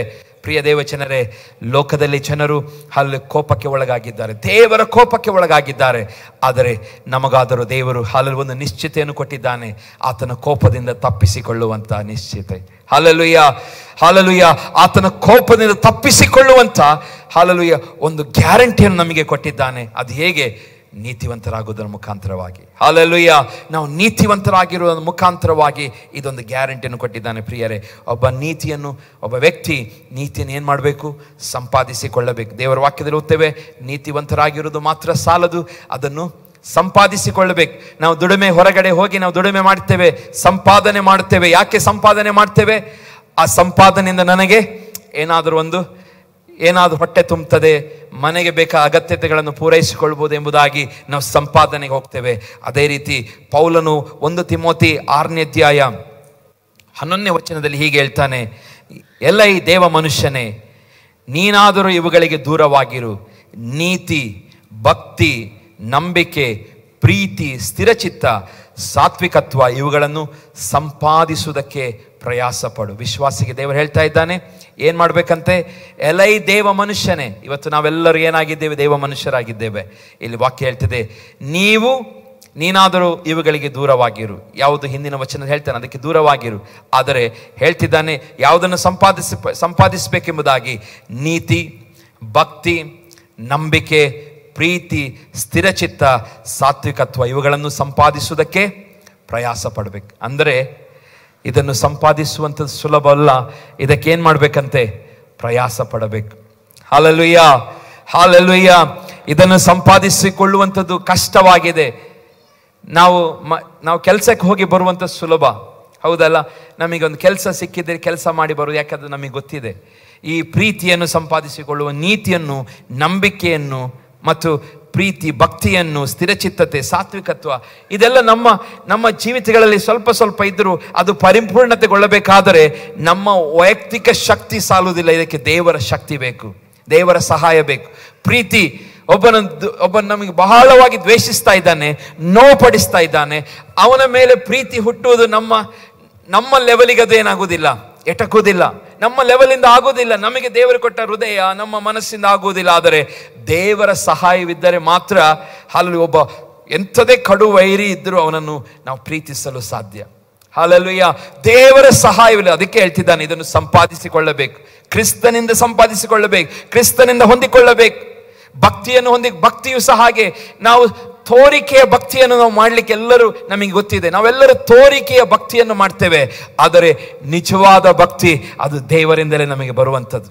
ಹಲ್ಲೆಲೂಯಾ. ನಿಜವಾದ ಭಕ್ತಿ ದೇವರಿಂದ ಬರುವಂಥದ್ದು. ನಂಬಿಕೆಯು ಹಾಗೆ. ನಾವು ನಂಬುತ್ತೇನೆ ಎಂಬುದಾಗಿ ಬಾಯಿಂದ ಹೇಳಬಹುದು, ಆದರೆ ನಿಜವಾದ ನಂಬಿಕೆಯನ್ನು ಹುಟ್ಟಿಸುವವನು, ಪೂರೈಸುವವನು ಯಾರು? ದೇವರಾಗಿದ್ದಾನೆ.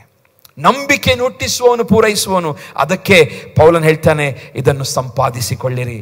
ಯಾರಿಂದ ಸಂಪಾದಿಸಿಕೊಳ್ಳುವಂಥದ್ದು? ನಾವು ಹೊರಗಡೆ ಹೋಗಿ ದುಡಿದು ಸಂಪಾದಿಸಿಕೊಳ್ಳುವಂಥ ರೀತಿ ಅಲ್ಲ. ನಾವು ದೇವರ ಸನ್ನಿಧಾನದಲ್ಲಿ ಸಮಯವನ್ನು ಕಳೆದು ಸಂಪಾದಿಸಿಕೊಳ್ಳುವಂಥದ್ದು. ಹಲ್ಲೆಲೂಯಾ.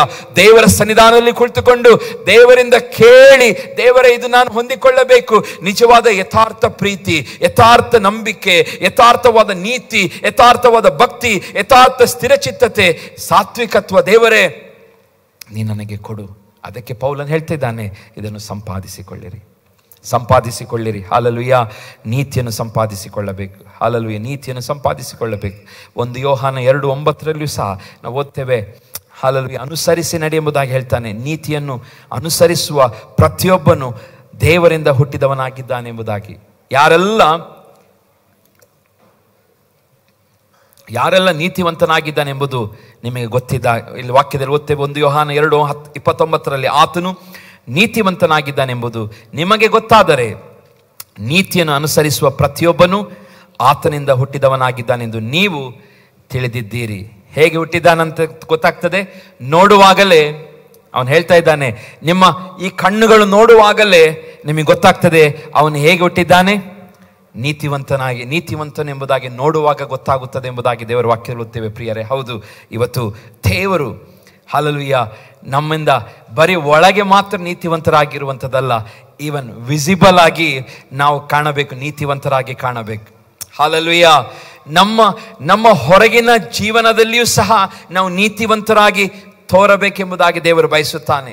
ಒಳಗೆ ಮಾತ್ರ ನೀತಿವಂತರಾಗಿದ್ದರೆ ಸಾಲೋದಿಲ್ಲ. ಅದು ಪ್ರೀತಿಯಾಗಿರ್ಬೋದು, ಅದಲ್ಲ, ಅದು ಒಳಗಿದೆ, ಆದರೆ ಹೊರಗೆಯೂ ಸಹ ಅದು ತೋರುವಂಥದ್ದು. ನೀತಿವಂತನು ತನ್ನ ಹೊರಗೆಯೂ ಆತನು ತೋರಬೇಕು. ಅದೇ ನೀತಿವಂತನ ಸ್ಟ್ಯಾಂಡರ್ಡ್ ಆಗಿದೆ ಪ್ರಿಯರೇ. ಈ ಕೀರ್ತನೆ 37:23 ಓದ್ತೇವೆ, ಸತ್ಪುರುಷನ ಗತಿ ಸ್ಥಾಪನೆಯು ಯೆಹೋವನಿಂದಲೇ ಆಗಿದೆ, ಅದು ಅವನ ಪ್ರವರ್ತನೆಯನ್ನು ಮೆಚ್ಚುತ್ತಾನೆ. ದೇವರು ಸತ್ಪುರುಷರ ಗತಿಯನ್ನು ಸ್ಥಾಪನೆ ಮಾಡುವುದು ಯೆಹೋವನು. ದೇವರೇ ಒಬ್ಬ ಸತ್ಪುರುಷನು, ಒಳ್ಳೆಯ ಪುರುಷನು, ಒಳ್ಳೆಯದಾಗಿ ಜೀವಿಸುವವನು, ನೀತಿವಂತನಾಗಿ ಜೀವಿಸುವವರ ಗತಿಯನ್ನು ದೇವರೇನ್ ಮಾಡ್ತಾನಂತೆ, ಸ್ಥಾಪಿಸ್ತಾನೆ ಮತ್ತು ಆತನು ಅವರ ಪ್ರವರ್ತನೆಯನ್ನು ಮೆಚ್ಚುತ್ತಾನೆ. ಅವರು ಮಾಡುವಂಥ ಕೆಲಸ, ಅವರಲ್ಲಿರುವಂಥ ಸಿದ್ಧಾಂತಗಳು, ಅವರು ಮಾಡುವಂಥ ಎಲ್ಲ ರೀತಿಯ ಯೋಜನೆಗಳನ್ನು ದೇವರೇನು ಮಾಡ್ತಾನೆ, ಮೆಚ್ಚುತ್ತಾನೆ. ಪ್ರವರ್ತನೆಯನ್ನು ಮೆಚ್ಚುತ್ತಾನೆ, ಕೆಲಸವನ್ನು ಮೆಚ್ಚುತ್ತಾನೆ, ಅವರ ಸಿದ್ಧಾಂತಗಳನ್ನು ಮೆಚ್ಚುತ್ತಾನೆ. ಯಾವಾಗ ಒಬ್ಬ ಸತ್ಪುರುಷನಾಗಿ ಇರುವಾಗ ಅವನ ಗತಿಯನ್ನು ದೇವರು ಸ್ಥಾಪಿಸ್ತಾನೆ ಮತ್ತು ಅವನ ಪ್ರವರ್ತನೆಯನ್ನು. ಇವತ್ತು ನಾವು ಕಷ್ಟ, ಕಣ್ಣೀರು, ಚಿಂತೆ ಎಂಬುದಾಗಿ ನೀವು ಹೇಳ್ತಿರ್ಬೋದು. ಹಾಲೆಲೂಯಾ. ಬದಲಾಗ್ತಾ ಇಲ್ಲ ಪರಿಸ್ಥಿತಿ. ಹಾಲೆಲೂಯಾ. ನಾವು ಏನೇನೋ ಗುಣಗುಟ್ಟುತ್ತಾ ಇರ್ಬೋದು ಇವತ್ತು, ಆದರೆ ದೇವರು ಹೇಳ್ತಿದ್ದಾನೆ, ಗತಿ ಸ್ಥಾಪನೆ ಯಾರಿಂದ ಆಗುತ್ತದೆ? ಒಬ್ಬ ಒಳ್ಳೆಯ ವ್ಯಕ್ತಿ, ಸತ್ಪುರುಷ, ಒಳ್ಳೆಯ ಪುರುಷ. ಇಂಗ್ಲಿಷ್ನಲ್ಲಿ ಹೀಗೆ ಬರೆಯಲ್ಪಟ್ಟಿದೆ, NKJVಯಲ್ಲಿ ಹೀಗೆ ಬರೆದಿದೆ, the steps of a good man are ordered by the Lord. Steps, ಒಂದೊಂದು ಹೆಜ್ಜೆಗಳು ಸಹ ಯಾರಿಂದ ಆರ್ಡರ್ ಆಗ್ತದಂತೆ? ದೇವರಿಂದ ಆರ್ಡರ್ ಆಗ್ತದೆ. Hallelujah. And he delights in his ways. ಆತನು ಒಬ್ಬ ವ್ಯಕ್ತಿ, ಒಳ್ಳೆ ವ್ಯಕ್ತಿಯ ಮಾರ್ಗಗಳನ್ನು ಕಂಡು ದೇವರು ಸಂತೋಷ ಪಡುತ್ತಾನೆ. ಹೀ ಡಿಲೈಟ್ಸ್, ಆತನು ಸಂತೋಷ ಪಡುತ್ತಾನೆ. ಪ್ರಿಯ ದೇವ ಜನರೇ, ಸತ್ಪುರುಷನ ಗತಿ ಸ್ಥಾಪನೆಯು ಯೆಹೋವನಿಂದಲೇ ಆಗುತ್ತದೆ. ನೀವೆಲ್ಲರೂ ಆ ಕ್ಯಾಟಗರಿಗೆ ನಾವೆಲ್ಲರೂ ಬರಬೇಕು, ನಾನು ಬರಬೇಕು. ನಾವೆಲ್ಲರೂ ಸಹ ನಮ್ಮ ಪ್ರತಿಯೊಂದು ಗತಿ ಸ್ಥಾಪನೆ ಯಾರಿಂದ ಆಗಬೇಕು? ದೇವರಿಂದ ಆಗಬೇಕು. ಹಾಲೆಲೂಯಾ. ನಮ್ಮ ಪ್ರತಿಯೊಂದು ಜೀವಿತದ ಪ್ರತಿಯೊಂದು ಮೆಟ್ಟು, ಸ್ಟೆಪ್ಸ್ ದೇವರು ಆರ್ಡರ್ ಮಾಡಬೇಕು. ಅಂದರೆ ಆ ರೀತಿಯಾಗಿ ನಾವು ಬದುಕುವಂಥ ಸ್ಟ್ಯಾಂಡರ್ಡಿಗೆ ಬರಬೇಕು. ಹಿ ಡಿಲೈಟ್ಸ್ ಇನ್ ಹಿಸ್ ವೇ. ಆಗ ಭಕ್ತನು ಅಷ್ಟು ಒಳ್ಳೆ ರೀತಿಯಲ್ಲಿ ಬದುಕುತ್ತಾ ಇದ್ದ. ಅವನು ಹೇಳ್ತಾನೆ, ಎಷ್ಟು the steps of a good man are order by the Lord. Hallelujah. And he delights in his ways ಎಂಬುದಾಗಿ. ಹೌದು ಪ್ರಿಯರೇ, ಇವತ್ತು ನೀತಿವಂತನಾಗಿ ಬದುಕುವುದು ನೀತಿವಂತನ ಹೌದು, ಆದರೆ ನೀತಿವಂತನಾಗಿ ಬದುಕುವಂಥದ್ದಕ್ಕೆ ಪ್ರಯಾಸ ಪಡಬೇಕು. ಹಾಲೆಲೂಯಾ. ನೀತಿವಂತಿಕೆ ಹೆಚ್ಚಾಗುವುದಕ್ಕೆ ಪ್ರಯಾಸ ಪಡಬೇಕು. ನೀತಿವಂತಿಕೆಯ ಹಾಲೆಲೂಯಾ ಜೀವನ ಶೈಲಿಯನ್ನು ಬೆಳೆಸಿಕೊಳ್ಳಲಿಕ್ಕೆ ನಾವು ಪ್ರಯಾಸ ಪಡಬೇಕು. ದೇವರು ನೀತಿಗನುಸಾರವಾಗಿ ನ್ಯಾಯವನ್ನು ಸಹ ತೀರಿಸುತ್ತಾನೆ. ಇವತ್ತು ನಾವು ನೀತಿ ಅನುಸಾರವಾಗಿ ಹಾಲೆಲೂಯಾ ಜೀವಿಸಬೇಕೆಂಬುದಾಗಿ ದೇವರು ಬಯಸುತ್ತಾನೆ. ಅಂಥವರಿಗೆ ದೇವರು ಏನ್ ಮಾಡ್ತಾನಂತೆ? ನ್ಯಾಯವನ್ನು ತೀರಿಸುವ ದೇವರು. ಇವತ್ತು ನ್ಯಾಯವನ್ನು ಹುಡುಕಿಕೊಂಡು ನಾವು ಕೋರ್ಟ್ಗಳಿಗೆ ಹೋಗ್ತೇವೆ. ಪ್ರಿಯ ದೇವ ಜನರೇ, ಇಲ್ಲಿ ನೀತಿವಂತರಾಗಿ ನಾವು ಜೀವಿಸುವಾಗ ದೇವರ ನ್ಯಾಯವನ್ನು ತೀರಿಸ್ತಾನೆ. ಕೀರ್ತನೆ 96:13 ಹೀಗೆ ಓದುತ್ತೇವೆ, ಆತನು ಬರುತ್ತಾನೆ. ಭಕ್ತನು ಹೇಳ್ತಿದ್ದಾನೆ, ಆತನು ಬರ್ತಾನೆ, ಭೂನಿವಾಸಿಗಳಿಗೆ ನ್ಯಾಯ ತೀರಿಸಲಿಕ್ಕೆ ಬರುತ್ತಾನೆ. ಆತನು ಲೋಕಕ್ಕನುಸಾರವಾಗಿಯೂ ಜನಾಂಗಗಳಿಗೆ ಸತ್ಯತೆಯಿಂದ ನ್ಯಾಯ ತೀರಿಸುವವನಾಗಿದ್ದಾನೆ. Hallelujah. He is going to judge and rule this world. Hallelujah. ಭೂನಿವಾಸಿಗಳನ್ನು ನ್ಯಾಯ ತೀರಿಸಲಿಕ್ಕೆ ಬರುತ್ತಾನೆ. ಆತನು ಲೋಕಕ್ಕೆ ಅನುಸಾರವಾಗಿ, ಹಾಲೆಲೂಯಾ, ನೀತಿಗೆ ಅನುಸಾರವಾಗಿ ಜನಾಂಗಗಳಿಗೆ ಸತ್ಯತೆಯಿಂದಲೂ, ಹಾಲೆಲೂಯಾ, ಆನೆಸ್ಟಿಯಿಂದಲೂ ಆತನೇನು ಮಾಡ್ತಾನೆ? ನ್ಯಾಯ ತೀರಿಸುತ್ತಾನೆ. ಹಾಲೆಲೂಯಾ. ಮತ್ತು ನೀತಿವಂತಿಕೆ ಬಹಳ ಪ್ರಾಮುಖ್ಯವಾದದ್ದು. ದೇವರು ಬಯಸುವಂಥ ನೀತಿಯೇ ನಮ್ಮ ವಜ್ರ ಕವಚವಾಗಿರಬೇಕು. ಹಾಲೆಲೂಯಾ. ನಮ್ಮದೇನಾಗಿರಬೇಕು? ವಜ್ರ ಕವಚವಾಗಿರಬೇಕು. ಎಫೆಸ 6ನೇ ಅಧ್ಯಾಯ 14ನೇ ವಚನದಲ್ಲಿ ಸತ್ಯವೆಂಬ ನಡುಕಟ್ಟನ್ನು ಕಟ್ಟಿಕೊಂಡು ನೀತಿ ಎಂಬ ವಜ್ರ ಕವಚವನ್ನು ಧರಿಸಿಕೊಳ್ಳಿರಿ. ವಜ್ರ ನಮಗೆ ಗೊತ್ತಿದೆ. ಆ ನೀತಿವಂತಿಕೆಯನ್ನು ವಜ್ರ ಕವಚಕ್ಕೆ ದೇವರು ಹೋಲಿಸಿ ಮಾತನಾಡ್ತಿದೆ. ಯಾಕೆ? ಆ ವಜ್ರ ನಮಗೆ ಗೊತ್ತಿದೆ. ಎಂಥದೇ ಗಟ್ಟಿಯಾದ ವಸ್ತುವನ್ನು ಸಹ ಬ್ರೇಕ್ ಮಾಡಲು ವಜ್ರವನ್ನು ಉಪಯೋಗಿಸ್ತಾರೆ. ಡೈಮಂಡ್ ಅನ್ನು ಉಪಯೋಗಿಸ್ತಾರೆ. ಇವತ್ತು ವಾಕ್ಯದಲ್ಲಿ ಓದುತ್ತೇವೆ, ಇಲ್ಲಿ ಸತ್ಯವೆಂಬ ನಡುಕಟ್ಟನ್ನು ಕಟ್ಟಿಕೊಂಡು ನೀತಿ ಎಂಬ ವಜ್ರ ಕವಚವನ್ನು ಧರಿಸಿಕೊಳ್ಳಿ. ಯಾಕಂದ್ರೆ ಎಲ್ಲ ಐಟಮ್ ಸ್ಟ್ರಾಂಗೆಸ್ಟ್ ಯಾವುದು? ವಜ್ರ ಕವಚ. ಅದು ನಿಮ್ಮನ್ನು ಪ್ರೊಟೆಕ್ಟ್ ಮಾಡ್ತದೆ. ವಜ್ರ ಕವಚ ಅದು ನಮಗಿದ್ದರೆ ಮಾತ್ರ, ಹಲ್ಲೆಲೂಯಾ, ಯಾವುದೇ ವಿಧವಾದಂಥ ತೀಕ್ಷ್ಣವಾದ ಬಾಣಗಳು, ಶೋಧನೆ ಎಂಬ ಬಾಣಗಳಾಗಿರ್ಬೋದು, ಸಮಸ್ಯೆ ಎಂಬ ಬಾಣಗಳಾಗಿರ್ಬೋದು, ನಂಬಿಕೆಗೆ ವಿರೋಧವಾದ ಬಾಣಗಳಾಗಿರ್ಬೋದು, ಎಲ್ಲವನ್ನು ಜಯಿಸಲು ಏನು ಮಾಡ್ತದೆ? ಈ ವಜ್ರ ಕವಚ ಪ್ರೊಟೆಕ್ಟ್ ಮಾಡುತ್ತದೆ, ಎಲ್ಲವನ್ನು ತಡೆಯುತ್ತದೆ. ಅದಕ್ಕೆ ಹೇಳ್ತಿದ್ದಾನೆ, ನೀತಿಯು ವಜ್ರ ಕವಚದಂತೆ ಧರಿಸಿಕೊಳ್ಳಿರಿ. ಅವಾಗ ನಿಮ್ಮನ್ನು ಪಾಪ ಮಾಡ್ಲಿಕ್ಕೆ ಅದು ಬಿಡುವುದಿಲ್ಲ. ನಿಮ್ಮನ್ನು ಶೋಧನೆಗೆ ಒಳಗಾಗುವಾಗ ಶೋಧನೆಯಿಂದ ಜಯಿಸಲು ಸಹಾಯ ಮಾಡುತ್ತದೆ. ಅದಕ್ಕೆ ನೀತಿ ಎಂಬ ವಜ್ರ ಕವಚವನ್ನು ಧರಿಸಿಕೊಳ್ಳಿರಿ. Hallelujah, hallelujah. ಪ್ರಿಯ ದೇವಜನರು, ಇವತ್ತು ನಾವು ಧರಿಸಿಕೊಳ್ಳಬೇಕಾದದ್ದು ಏನು? ವಜ್ರ ಕವಚ. ಯಾಕೆ ವಜ್ರ? ಅದು ಹಾರ್ಡ್ ಆಗಿದೆ, ಸ್ಟ್ರಾಂಗ್ ಆಗಿದೆ. ಅದಕ್ಕೊಂದು ವಿಶೇಷವಾದ ಶಕ್ತಿ, ಬಲವಿದೆ. ಅದು ರೆಸಿಸ್ಟ್ ಮಾಡುವಂಥ ಶಕ್ತಿ ಇದೆ. ಎಂಥದನ್ನು ಬ್ರೇಕ್ ಮಾಡುವ ಶಕ್ತಿಯು ಅದಕ್ಕಿದೆ.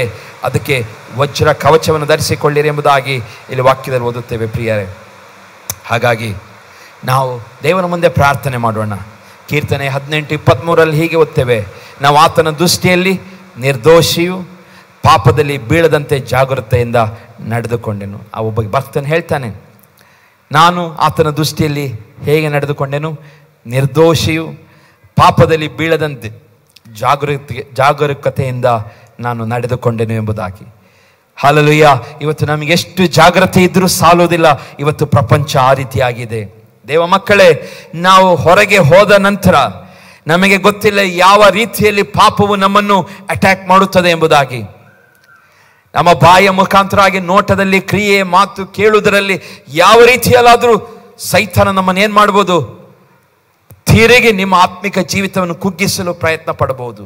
ನೀವು ಇವತ್ತು ಹೊಂದಿಕೊಂಡ ಅಭಿಷೇಕ, ನೀವು ಹೊಂದಿಕೊಂಡ ಆಶೀರ್ವಾದ, ದೇವರ ವಾಕ್ಯ ಎಲ್ಲವನ್ನ ಏನು ಮಾಡ್ಬೋದು? ಕದ್ದುಕೊಂಡು ಹೋಗಬಹುದು. ಅದಕ್ಕೆ ವಾಕ್ಯದಲ್ಲಿ ಓದ್ತೇವೆ, ಭಕ್ತನು ಹೇಳ್ತಿದ್ದಾನೆ, ನಾನು ಆತನ ದೃಷ್ಟಿಯಲ್ಲಿ ನಿರ್ದೋಷಿಯು, ಪಾಪದಲ್ಲಿ ಬೀಳದಂತೆ ಜಾಗರೂಕತೆಯಿಂದ ನಡೆದುಕೊಂಡೆನು. ಜಾಗರೂಕತೆಯಿಂದ.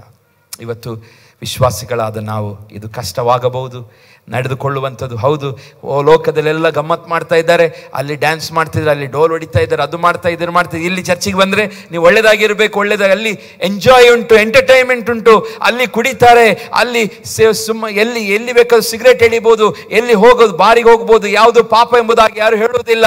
ಆರೋಗ್ಯ ಹಾಳಾದ ಮೇಲೆ ಮಾತ್ರ ಗೊತ್ತಾಗುತ್ತದೆ. ಆದರೆ ಪ್ರಿಯ ದೇವಜನರೇ, ಹೊರಗಿನ ಲೋಕಕ್ಕೂ ಕ್ರಿಸ್ತಿಯ ಲೋಕಕ್ಕೆ ವ್ಯತ್ಯಾಸವಿದೆ. ಹಾಲೆಲೂಯಾ. ನಿಮ್ಮನ್ನು ಆರಿಸಿಕೊಂಡದ್ದು ಯಾಕೆಂದರೆ ದೇವರು ನಿಮ್ಮನ್ನು ಇಟ್ಟುಕೊಂಡು ಒಂದು ದೊಡ್ಡ ಕಾರ್ಯವನ್ನು ಮಾಡಬೇಕೆಂಬುದಾಗಿ ಆತನು ಬಯಸಿದ್ದಾನೆ. ಹಾಲೆಲೂಯಾ. ನಿಮ್ಮೊಳಗಿದ್ದುಕೊಂಡು ಆತನು ದೊಡ್ಡ ಕಾರ್ಯವನ್ನು ಮಾಡಬೇಕೆಂಬುದಾಗಿ ದೇವರು ಅವರಿಂದ ಆರಿಸಿಕೊಂಡಿದ್ದಾನೆ. ಹಾಲೆಲೂಯಾ.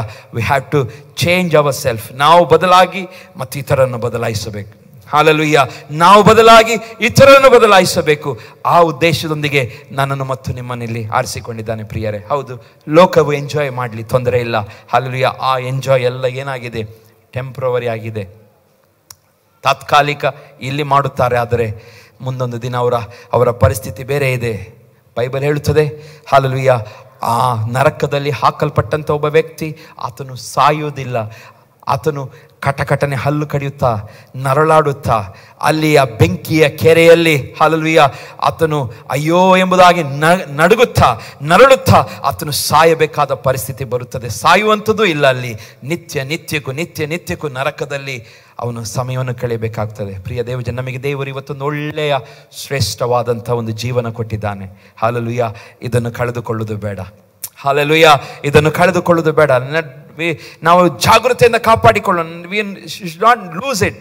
ಯಾಕಂದರೆ ನಾವು ಕಳೆದುಕೊಳ್ಳಲಿಕ್ಕೆ ಬಹಳ ಸುಲಭ, ಆದರೆ ಒಂದು ಸಲ ಕಳೆದುಕೊಂಡ ಮೇಲೆ ಅದನ್ನು ಹೊಂದಿಕೊಳ್ಳುವುದು ಬಹಳ ಕಷ್ಟವಾಗಿರುತ್ತದೆ. ಹಲ್ಲೆಲೂಯಾ. ನಾವು ಇವತ್ತು ಎಲ್ಲಿ ಏನು ಕಳೆದುಕೊಂಡಿದ್ದೇವೋ ಅದನ್ನೇನು ಮಾಡೋಣ? ಹುಡುಕೋಣ. ಇವತ್ತು ಆತ್ಮಿಕ ಜೀವಿತದಲ್ಲಿ ಏನೆಲ್ಲ ಕಳೆದುಕೊಂಡಿದ್ದೀರಿ? ನೀವೊಂದು ವೇಳೆ ಸಂತೋಷ ಕಳೆದುಕೊಂಡಿದ್ದೀರಾ, ಸಮಾಧಾನ ಕಳೆದುಕೊಂಡಿದ್ದೀರಾ, ಉತ್ತಮವಾದನ್ನು ಕಳೆದುಕೊಂಡಿದ್ದೀರಾ. ಹಲ್ಲೆಲೂಯಾ. ಅದನ್ನು ಹುಡ್ಕೋಣ. ನಾವು ಯಾವಾಗಲೂ ಟ್ಯಾಬ್ಲೋದಲ್ಲಿ ಒಂದು ನಾಟಕ ಮಾಡ್ತೀವಿ. ನಮ್ಮ ಆದರ್ಶ ಮಾಡ್ತಾಯಿದ್ರು. ನಾವು ಕ್ರಿಸ್ಮಸ್ ಸಮಯದಲ್ಲಿ ಟ್ಯಾಬ್ಲೋವನ್ನು ಮಾಡುತ್ತಾ ಉಡುಪಿ ಬೀದಿಗಳಲ್ಲೆಲ್ಲ ಗಾಡಿಗೆ ಒಂದು ಕಡೆ ನಿಲ್ಲಿಸಿ ಒಂದು ನಾಟಕ ಮಾಡ್ತೀವಿ. ಎಲ್ಲಿ ಕಳೆದುಕೊಂಡೆ ಎಂಬುದಾದಂಥ ಒಂದು ನಾಟಕ ಮಾಡುತ್ತಾ ಇದ್ದೆವು. ಆ ನಾಟಕದಲ್ಲಿ ಹೀಗಿದೆ, ಒಬ್ಬ ಪ್ರಾಯವಾದಂಥ ಒಬ್ಬ ಅಜ್ಜ, ಅವನೇನು ಮಾಡ್ತಾನೆ, ಅವನೇನೋ ಒಂದು ಕಳೆದುಕೊಳ್ತಾನೆ. ಕಳೆದುಕೊಂಡದ್ದು ಒಂದು ಕಡೆ, ಹುಡುಕುದು ಇನ್ನೊಂದು ಕಡೆ. ಕಳೆದುಕೊಂಡದ್ದು ಒಂದು ಕಡೆ, ಹುಡುಕುವುದು ಒಂದು ಕಡೆ. ಅವನಿಗೆ ಪಾಪ ಗೊತ್ತಾಗುತ್ತಾ ಇಲ್ಲ. ಒಂದು ಕಳೆದುಕೊಂಡಿದ್ದಾನೆ ಎಂಬುದಾಗಿ ಗೊತ್ತಿದೆ, ಎಲ್ಲಿ ಕಳೆದುಕೊಂಡಿದ್ದಾನೆ ಎಂಬುದಾಗಿ ಅವನಿಗೆ ಗೊತ್ತಿಲ್ಲ.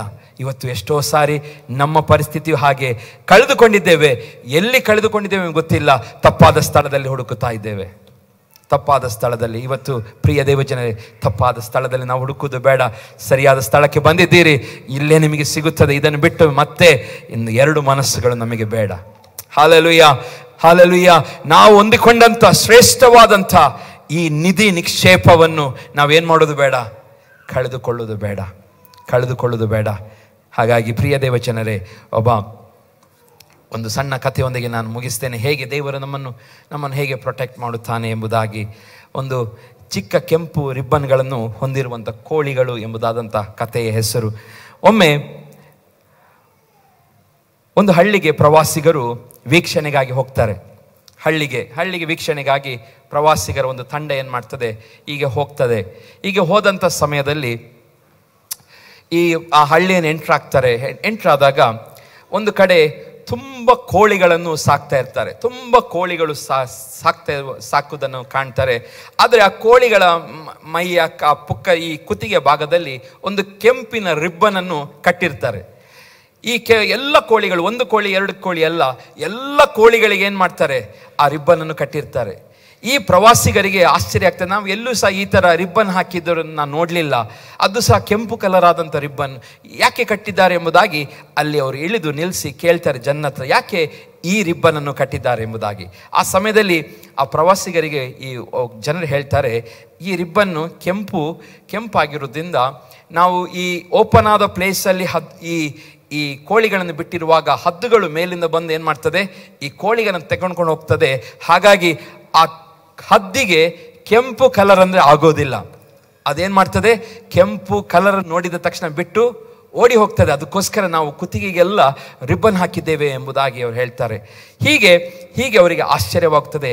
ಆ ವ್ಯಕ್ತಿಯು ಕ್ರೈಸ್ತನಾಗಿರೋ ನಿಮಿತ್ತವಾಗಿ ಅವನು ಯೋಚನೆ ಮಾಡಲಿಕ್ಕೆ ಪ್ರಾರಂಭ ಮಾಡ್ತಾನೆ. ಇವತ್ತು ನಮ್ಮ ಮೇಲೆ ಸಹ ಹಲ್ಲೆಲೂಯಾ ಒಂದು ಕೆಂಪಾದ ರಕ್ತವು ನಮ್ಮ ಮೇಲೆ ಏನಾಗಿದೆ, ಪ್ರೋಕ್ಷಿಸಲ್ಪಟ್ಟಿದೆ. ಅಂದು ಆ ಕೋಳಿಗಳನ್ನು ಆ ಕೆಂಪು ಬಣ್ಣ ಹದ್ದುಗಳಿಂದ ತಪ್ಪಿಸುವುದಾದರೆ ಇವತ್ತು ನಮ್ಮ ಯೇಸುವಿನ ರಕ್ತ ಹಲ್ಲೆಲೂಯಾ ನಮ್ಮೆಲ್ಲರನ್ನು ಹಲ್ಲೆಲೂಯಾ ರಕ್ಷಿಸುತ್ತಾ ಇದೆ. ಇವತ್ತು ಹದ್ದುಗಳು ಆಕಾಶದಲ್ಲಿ ನಮ್ಮ ತಲೆಯ ಮೇಲೆ ಗೂಡು ಕಟ್ಟಲಿಕ್ಕೆ ನಾವು ಹದ್ದುಗಳು ಬಂದರೆ ಬಿಡ್ತೇವ ನಾವು? ಅದೇ ರೀತಿ ಸೈತಾನ ಆಕಾಶದಲ್ಲಿ ಹಾರ್ತಾ ಇದ್ದಾನೆ. ನಮ್ಮ ತಲೆಯಲ್ಲಿ ಗೂಡು ಕಟ್ಟಲಿಕ್ಕೆ ನಾವು ಎಂದಿಗೂ ಅವಕಾಶ ಕೊಡೋದು ಬೇಡ. ಹಲ್ಲೆಲೂಯಾ. ಸೈತಾನನು ಹಲ್ಲೆಲೂಯಾ ನಮ್ಮ ಮೇಲಿರುವಂಥ ರಕ್ತವನ್ನು ನೋಡುತ್ತಾನೆ. ನಮ್ಮ ಮೇಲೆ ದೇವರು ಹಾಕಿದಂತೆ ಸುರಿಸಲ್ಪಟ್ಟ ರಕ್ತವನ್ನು ನೋಡುತ್ತಾ ಇದ್ದಾನೆ. ಆ ರಕ್ತ ಹಲ್ಲೆಲೂಯಾ ಸೈತಾನ ನಮ್ಮನ್ನು ಮುಟ್ಟಲು ಸಾಧ್ಯವಿಲ್ಲ. ಹಲ್ಲೆಲೂಯಾ. ನೀವು ನಿಜವಾಗಿಯೂ ಆತನ ರಕ್ತದಿಂದ ಹಲ್ಲೆಲೂಯಾ ಆವರಿಸಿಕೊಂಡವರಾಗಿದ್ದರೆ ಹಲ್ಲೆಲೂಯಾ ನಾನು ಹೇಳ್ತೇನೆ, ನಿಮ್ಮ ಕೇಳು 91ನೇ ಕೀರ್ತನೆ ನಮ್ಮನ್ನು ಹಲ್ಲೆಲೂಯಾ ಅದೇ ರೀತಿ ದೇವರು ಆಶೀರ್ವದಿಸುವನಾಗಿದ್ದಾನೆ. ಹಲ್ಲೆಲೂಯಾ 91ನೇ ಕೀರ್ತನೆಯಲ್ಲಿ ಬರೆಯಲ್ಪಟ್ಟಂಥ ರೀತಿಯಲ್ಲಿ ನಮ್ಮನ್ನು ನಡೆಸುವನಾಗಿದ್ದಾನೆ. ಪ್ರಿಯರೇ, ಹೌದು, ಆ ಕೋಳಿಗಳಿಗೆ ಕೆಂಪು ಪಟ್ಟಿ ಕಟ್ಟಿ ಅವುಗಳನ್ನು ರಕ್ಷಿಸ್ತಾ ಇದ್ರು. ಇವತ್ತು ಯೇಸು ಸ್ವಾಮಿ ತನ್ನ ರಕ್ತದಿಂದ ನಮ್ಮನ್ನು ರಕ್ಷಿಸಿ ಕಾಪಾಡುತ್ತಾ ಇದ್ದಾನೆ. ಹಲ್ಲೆಲೂಯಾ, ರಕ್ಷಿಸಿ ಕಾಪಾಡುತ್ತಾ ಇದ್ದಾನೆ. ಹಾಗಾಗಿ ನಾವು ಬಹಳ ಸಂತೋಷದಿಂದ ನಾವು ಮನೆಗಳಿಗೆ ಹೋಗಬೇಕು, ಮನೆಗಳಲ್ಲಿ ಇರಬೇಕು, ನಾವು ಇತರರಿಗೆ ಸಾಕ್ಷಿಯಾಗಿರಬೇಕು. ನಾವು ಯೇಸುವಿನ ಮಕ್ಕಳು ಎಂಬುದಾಗಿ. ಹಲ್ಲೆಲೂಯಾ, ಯೇಸುವಿನ ಮಕ್ಕಳು. ಅದಕ್ಕೆ ನಮಗೆ ಗೊತ್ತಿದೆ, ಯೋಬನಲ್ಲಿ ನಾವು ನೋಡುತ್ತೇವೆ, ಯೋಬನ ಸೈತಾನ ಬಂದು ದೇವರ ಮತ್ತು ಸೈತಾನ ಕನ್ವರ್ಸೇಷನ್ ಆಗ್ತಾ ಉಂಟು. ದೇವರ ಪರ್ಮಿಷನ್ ಕೇಳಲಿಕ್ಕೆ ಸೈತಾನ್ ಹೋಗ್ತಾನೆ. ಅಲ್ಲಿ ಹಲ್ಲೆಲೂಯಾ ಮಾತಾಡ್ತಾ ಹೇಳ್ತಾನೆ, ಯೋಬನನ್ನು ಮುಟ್ಟಬಹುದಾ? ಹೌದು, ಮುಟ್ಟು, ತೊಂದರೆ ಇಲ್ಲ. ಆದರೆ ಹೇಳ್ತಾನೆ, ನಾನು ನೋಡ್ತಾ ಇದ್ದೇನೆ ಯೋಬನ ಸುತ್ತಲೇನಿದೆ? ಬೇಲಿ ಇದೆ. ಸೈತಾನ್ ಹೇಳ್ತಿದ್ದಾನೆ, ಯೋಬನ ಸುತ್ತಲೂ ಅವನ ಕುಟುಂಬದ ಸುತ್ತಲೂ ಬೇಲಿ ಇರುವುದನ್ನು ನಾನು ಕಾಣ್ತಾ ಇದ್ದೇನೆ. ಇವತ್ತು ಪ್ರಿಯ ದೇವಜನರೇ, ನಮಗೆ ಗೊತ್ತಿಲ್ಲ ಎಂತೆಲ್ಲ ಫೆನ್ಸಿಂಗ್, ಎಂತೆಲ್ಲ ಸ್ಟ್ರಾಂಗ್ ಆದಂಥ ಹಲ್ಲೆಲೂಯಾ ಪ್ರೊಟೆಕ್ಷನ್ ಅನ್ನು ದೇವರು ನಮಗೆ ಕೊಟ್ಟಿದ್ದಾನೆ ಎಂಬುದಾಗಿ. ಇವತ್ತು ಪಾಪದ ಲೋಕದಲ್ಲಿ ನಾವು ಜೀವಿಸಬೇಕಾದರೆ ಆ ಪ್ರೊಟೆಕ್ಷನ್ ಇಲ್ಲದೆ ನಾವು ಬದುಕಲು ಸಾಧ್ಯವಿಲ್ಲ. ಹಲ್ಲೆಲೂಯಾ, ನಂಬಿಕೆಯನ್ನು ಇವತ್ತು ಕಾಪಾಡಿಕೊಳ್ಳುತ್ತಾ ಇದ್ದೀರಾ? ಆ ವಿಶೇಷವಾದ ಪ್ರೊಟೆಕ್ಷನ್ ನಮ್ಮ ಜೀವಿತಗಳನ್ನು ಏನು ಮಾಡ್ತಾ ಇದೆ? ಅದು ನಮ್ಮನ್ನು ಕಾಯ್ತಾ ಇದೆ. ನಮಗೆ ಕಾಣ್ತಾ ಇಲ್ಲ, ಆದರೆ ಸೈತಾನನಿಗೆ ಕಾಣುತ್ತಾ ಇದೆ. ಹಾಗಾಗಿ ನಿಮ್ಮ ಒಬ್ಬೊಬ್ಬರನ್ನು ಮುಟ್ಟಲು ಆತನಿಗೆ ಆಗ್ತಾ ಇಲ್ಲ, ಅವಕಾಶ ಸಿಗ್ತಾ ಇಲ್ಲ. ಒಂದು ವೇಳೆ ಆ ಫೆನ್ಸಿಂಗ್ ಇಂದ ಹೊರಗೆ ಬಂದರೆ ಸೈತಾನನು ಹಲ್ಲೆಲೂಯಾ ಆಕಾಶದಲ್ಲಿ ಏನು ಮಾಡ್ತಾ ಇದ್ದಾನೆ? ಕಾಯ್ತಾ ಇದ್ದಾನೆ. ಯಾರನ್ನು ನುಂಗಲಿ, ನಿಮ್ಮನ್ನು ಕದ್ದುಕೊಳ್ಳೋದಕ್ಕೋಸ್ಕರ, ನಿಮ್ಮನ್ನು ಹಾಳು ಮಾಡೋದಕ್ಕೋಸ್ಕರ ಕಾಯ್ತಾ ಇದ್ದಾನೆ. B in the protected area. Hallelujah, correct ಆದ ಪ್ರೊಟೆಕ್ಟೆಡ್ ಏರಿಯಾದಲ್ಲಿ ಇರಿ, ಅದು ನಿಮಗೆ ಆಶೀರ್ವಾದ. ತಪ್ಪಿಸ್ಕೊಂಡು ಹೋಗಬೇಡಿ. ಹಲ್ಲೆಲೂಯಾ, ತಪ್ಪಿಸಿಕೊಂಡು ಹೋಗಬೇಡಿ. ಯಾಕೆಂದ್ರೆ ತಪ್ಪಿಸಿಕೊಂಡು ಹೋದರೆ ಅಪಾಯ ಖಂಡಿತ. ನೀತಿವಂತರಾಗಿ ಜೀವಿಸೋಣ. ನೀತಿವಂತರ ಸ್ಟ್ಯಾಂಡರ್ಡ್ಸ್ ನಾವು ಕೇಳಿದೆವು. ಹಲ್ಲೆಲೂಯಾ, ನೀತಿವಂತರ ಸ್ಟ್ಯಾಂಡರ್ಡ್ ಏನು? ನಾನು ಡೆಫಿನೇಷನ್ ಹೇಳಿದೆ. ಹಲ್ಲೆಲೂಯಾ ಏನು? ದೇವರು ಮತ್ತು ಇತರ ಜನರು ಮತ್ತು ಎಲ್ಲ ಸೃಷ್ಟಿಗಳೊಂದಿಗೆ ಸರಿಯಾದ ಸಂಬಂಧದಲ್ಲಿ ನಾವು ಬದುಕಬೇಕು. ಹಲ್ಲೆಲೂಯಾ, ದಿನ ಅದೇನಾಗಬೇಕು? ಹೆಚ್ಚಾಗುತ್ತಾ ಹೋಗಬೇಕು. ಪ್ರೀತಿ ನಾವು ಏನು ಸಂಪಾದಿಸಿಕೊಳ್ಳಬೇಕು? ನೀತಿ, ಪ್ರೀತಿ, ಭಕ್ತಿ, ಹಲ್ಲೆಲೂಯಾ ಮತ್ತು ಸಾತ್ವಿಕತ್ವ, ಇವೆಲ್ಲವನ್ನು ಏನು ಮಾಡಬೇಕು? ನಾವೇನು ಮಾಡಬೇಕು? ಸಂಪಾದಿಸಿಕೊಳ್ಳಬೇಕು. ಸುಮ್ಮನೆ ಅದು ಸಿಗುವುದಿಲ್ಲ, ದೇವರಿಂದ ಮಾತ್ರ ನಮಗೆ ಸಿಗುವಂಥದ್ದಾಗಿದೆ. ದೇವರ ಸಹಾಯವಿಲ್ಲದೆ ಇದ್ಯಾವ ಒಳ್ಳೆಯ ಗುಣಗಳು ನಮ್ಮಲ್ಲಿ ಬರಲಿಕ್ಕೆ ಸಾಧ್ಯ ಇಲ್ಲ. ಹಲ್ಲೆಲೂಯಾ, ಒಳ್ಳೆ ಸ್ವಭಾವಗಳು ಒಳ್ಳೆಯದು ಬರಬೇಕಾದ್ರೆ ದೇವರೊಂದಿಗೆ ಸಮಯವನ್ನು ಕಳೆಯಬೇಕು, ಅನ್ಯೋನ್ಯತೆಯಲ್ಲಿರಬೇಕು, ಪ್ರೀತಿಯಲ್ಲಿರಬೇಕು. ದೇವರ ಹಲ್ಲೆಲೂಯಾ ಸ್ವರವನ್ನು ಕೇಳುವಂಥ ಆ ಸ್ಥಿತಿಗೆ ನಾವು ಬರಬೇಕು. ಆವಾಗ ಮಾತ್ರ ಹಲ್ಲೆಲೂಯಾ ನಾವು ಹೇಗೆ ಜೀವಿಸಲಿಕ್ಕೆ ಸಾಧ್ಯ? ದೇವರ ನೀತಿವಂತಿಕೆಯ ಸ್ಟ್ಯಾಂಡರ್ಡಲ್ಲಿ ಜೀವಿಸಲಿಕ್ಕೆ ಸಾಧ್ಯ. ಅಂಥವರಿಗೆ ಮಾತ್ರ ಏನು? ದೇವರ ರಾಜ್ಯ ತಲುಪಲಿಕ್ಕೆ. ಯಾಕೆಂದರೆ ನಮ್ಮ ದೇವರು ನ್ಯಾಯಾಧಿಪತಿ ಆಗಿದ್ದಾನೆ. ಆತನು ಬೇಗ ಬರಲಿಕ್ಕಿದ್ದಾನೆ, ನ್ಯಾಯವನ್ನು ತೀರಿಸಲಿಕ್ಕೆ ಬರಲಿಕ್ಕಿದ್ದಾನೆ. ಯಾರೆಲ್ಲ ಸರಿಯಾಗಿ ಕಾಣುತ್ತಾರೋ ಅವರನ್ನು ತನ್ನ ಬಳಿ ಇಟ್ಕೊಳ್ಳುತ್ತಾನೆ. ಯಾರೆಲ್ಲ ರಿಜೆಕ್ಟ್ ಆಗುತ್ತದೋ ಅವರನ್ನೆಲ್ಲ ನರಕಕ್ಕೆ ಕಳಿಸ್ತಾನೆ. ಹಾಗಾಗಿ ಸಿಂಪಲ್ ಆಗಿ ಹೇಳಿದೆ. ಹಲ್ಲೆಲೂಯಾ, ಪ್ರಿಯ ದೇವಜನರೇ, ನಾವು ಎಲ್ಲಿಗಿರುವಂಥವರಾಗಿರಬೇಕು? ದೇವರ ಸನ್ನಿಧಾನದಲ್ಲಿ ಕಾಣಿಸಿಕೊಳ್ಳೋರಾಗಬೇಕು. Hallelujah, our standard of living change ಆಗಬೇಕು. ನಾನು ಹೇಳಿದೆ, half time Christians cannot defeat full time Satan. ನೀವು ಅರ್ಧಂಬರ್ಧ ಕ್ರೈಸ್ತರಾಗಿದ್ದರೆ ಏನು ಮಾಡಲಿಕ್ಕಾಗೋದಿಲ್ಲ, ಸೈತಾನನ್ನು ಎದುರಿಸಲಿಕ್ಕೆ ಆಗೋದಿಲ್ಲ. ನೀವು ಫುಲ್ ಟೈಮ್ ಕ್ರೈಸ್ತರಾಗಿ ಫುಲ್ ಟೈಮ್ ವರ್ಕ್ ಮಾಡೋ ಸೈತಾನನ್ನು ಏನು ಮಾಡಲಿಕ್ಕಾಗ್ತದೆ? ಜಯಿಸ್ಲಿಕ್ಕಾಗ್ತದೆ. ಇವತ್ತು ಹಲ್ಲೆಲೂಯಾ ಸಭೆ ಎಂಬ ಅನ್ಯೋನ್ಯತೆಯಲ್ಲಿ ಯಾವಾಗಲೂ ಸೇರಿಕೊಂಡು ಪ್ರಾರ್ಥನೆಯಲ್ಲಿ ಎಲ್ಲ ವಿಷಯಗಳಲ್ಲಿ ನೀವು ಸೇರಿಕೊಳ್ಳಿರಿ. ಯಾಕಂದರೆ ದೇವರು ಒಬ್ಬೊಬ್ಬರಿಗೆ ಒಂದೊಂದು ತಲಾಂತುಗಳನ್ನು ಕೊಟ್ಟಿದ್ದಾನೆ, ಅದೆಲ್ಲವೂ ಯೂಸ್ ಆಗಬೇಕು. ಹಲ್ಲೆಲೂಯಾ, ನಿಮಗೆ ಕೆಲಸ ಮಾಡುವಂಥ ಕಲೆ, ವಿದ್ಯೆ, ಅದಕ್ಕೆ ತಲಾಂತ ಹೇಳುವುದಿಲ್ಲ, ಅದಕ್ಕೆ ವಿದ್ಯೆ ಎಂಬುದಾಗಿ ಹೇಳ್ತಾರೆ. ವಿದ್ಯೆ ಬೇರೆ, ತಲಾಂತು ಬೇರೆ. ತಲಾಂತು ದೇವರಿಗಾಗಿ ಉಪಯೋಗಿಸಪಡುವಂಥದ್ದು. ವಿದ್ಯೆ, ನೀವು ಚತುರತೆ, ಒಳ್ಳೆ ಕೆತ್ತನೆ ಕೆಲಸ ಮಾಡ್ತಾ, ಅದು ಒಂದು ವಿದ್ಯೆ. ಹೀಗೆಲ್ಲ ಇರುವಂಥ ಸಮಯದಲ್ಲಿ ಪ್ರಿಯ ದೇವಜನರೇ, ನಾವು ದೇವರಿಗಾಗಿ, ದೇವರು ನಮಗೆ ಕೊಟ್ಟಂಥ ಎಲ್ಲವನ್ನು ದೇವರಿಗಾಗಿ ಉಪಯೋಗಿಸಿ ದೇವರ ನಾಮವನ್ನು ಮಹಿಮೆ ಪಡಿಸೋಣ. ಭೂಲೋಕದಲ್ಲಿ ಎಲ್ಲರಿಗೂ ಗೊತ್ತಾಗಬೇಕು ಯೇಸುವೇ ದೇವರೆಂಬುದಾಗಿ. ಹಲ್ಲೆಲೂಯಾ, ಅದೇ ನಮ್ಮ ಉದ್ದೇಶವಾಗಿರಲಿ. ದೇವರ ವಾಕ್ಯಗಳ ಮುಖಾಂತರ ನಮ್ಮನ್ನು ಆಶೀರ್ವದಿಸಲಿ. ಮುಂದಿನ ಸಮಯದಲ್ಲಿ ನಾವು ಅನೌನ್ಸ್ಮೆಂಟ್ ಕೇಳಲಿಕ್ಕಿದೆ.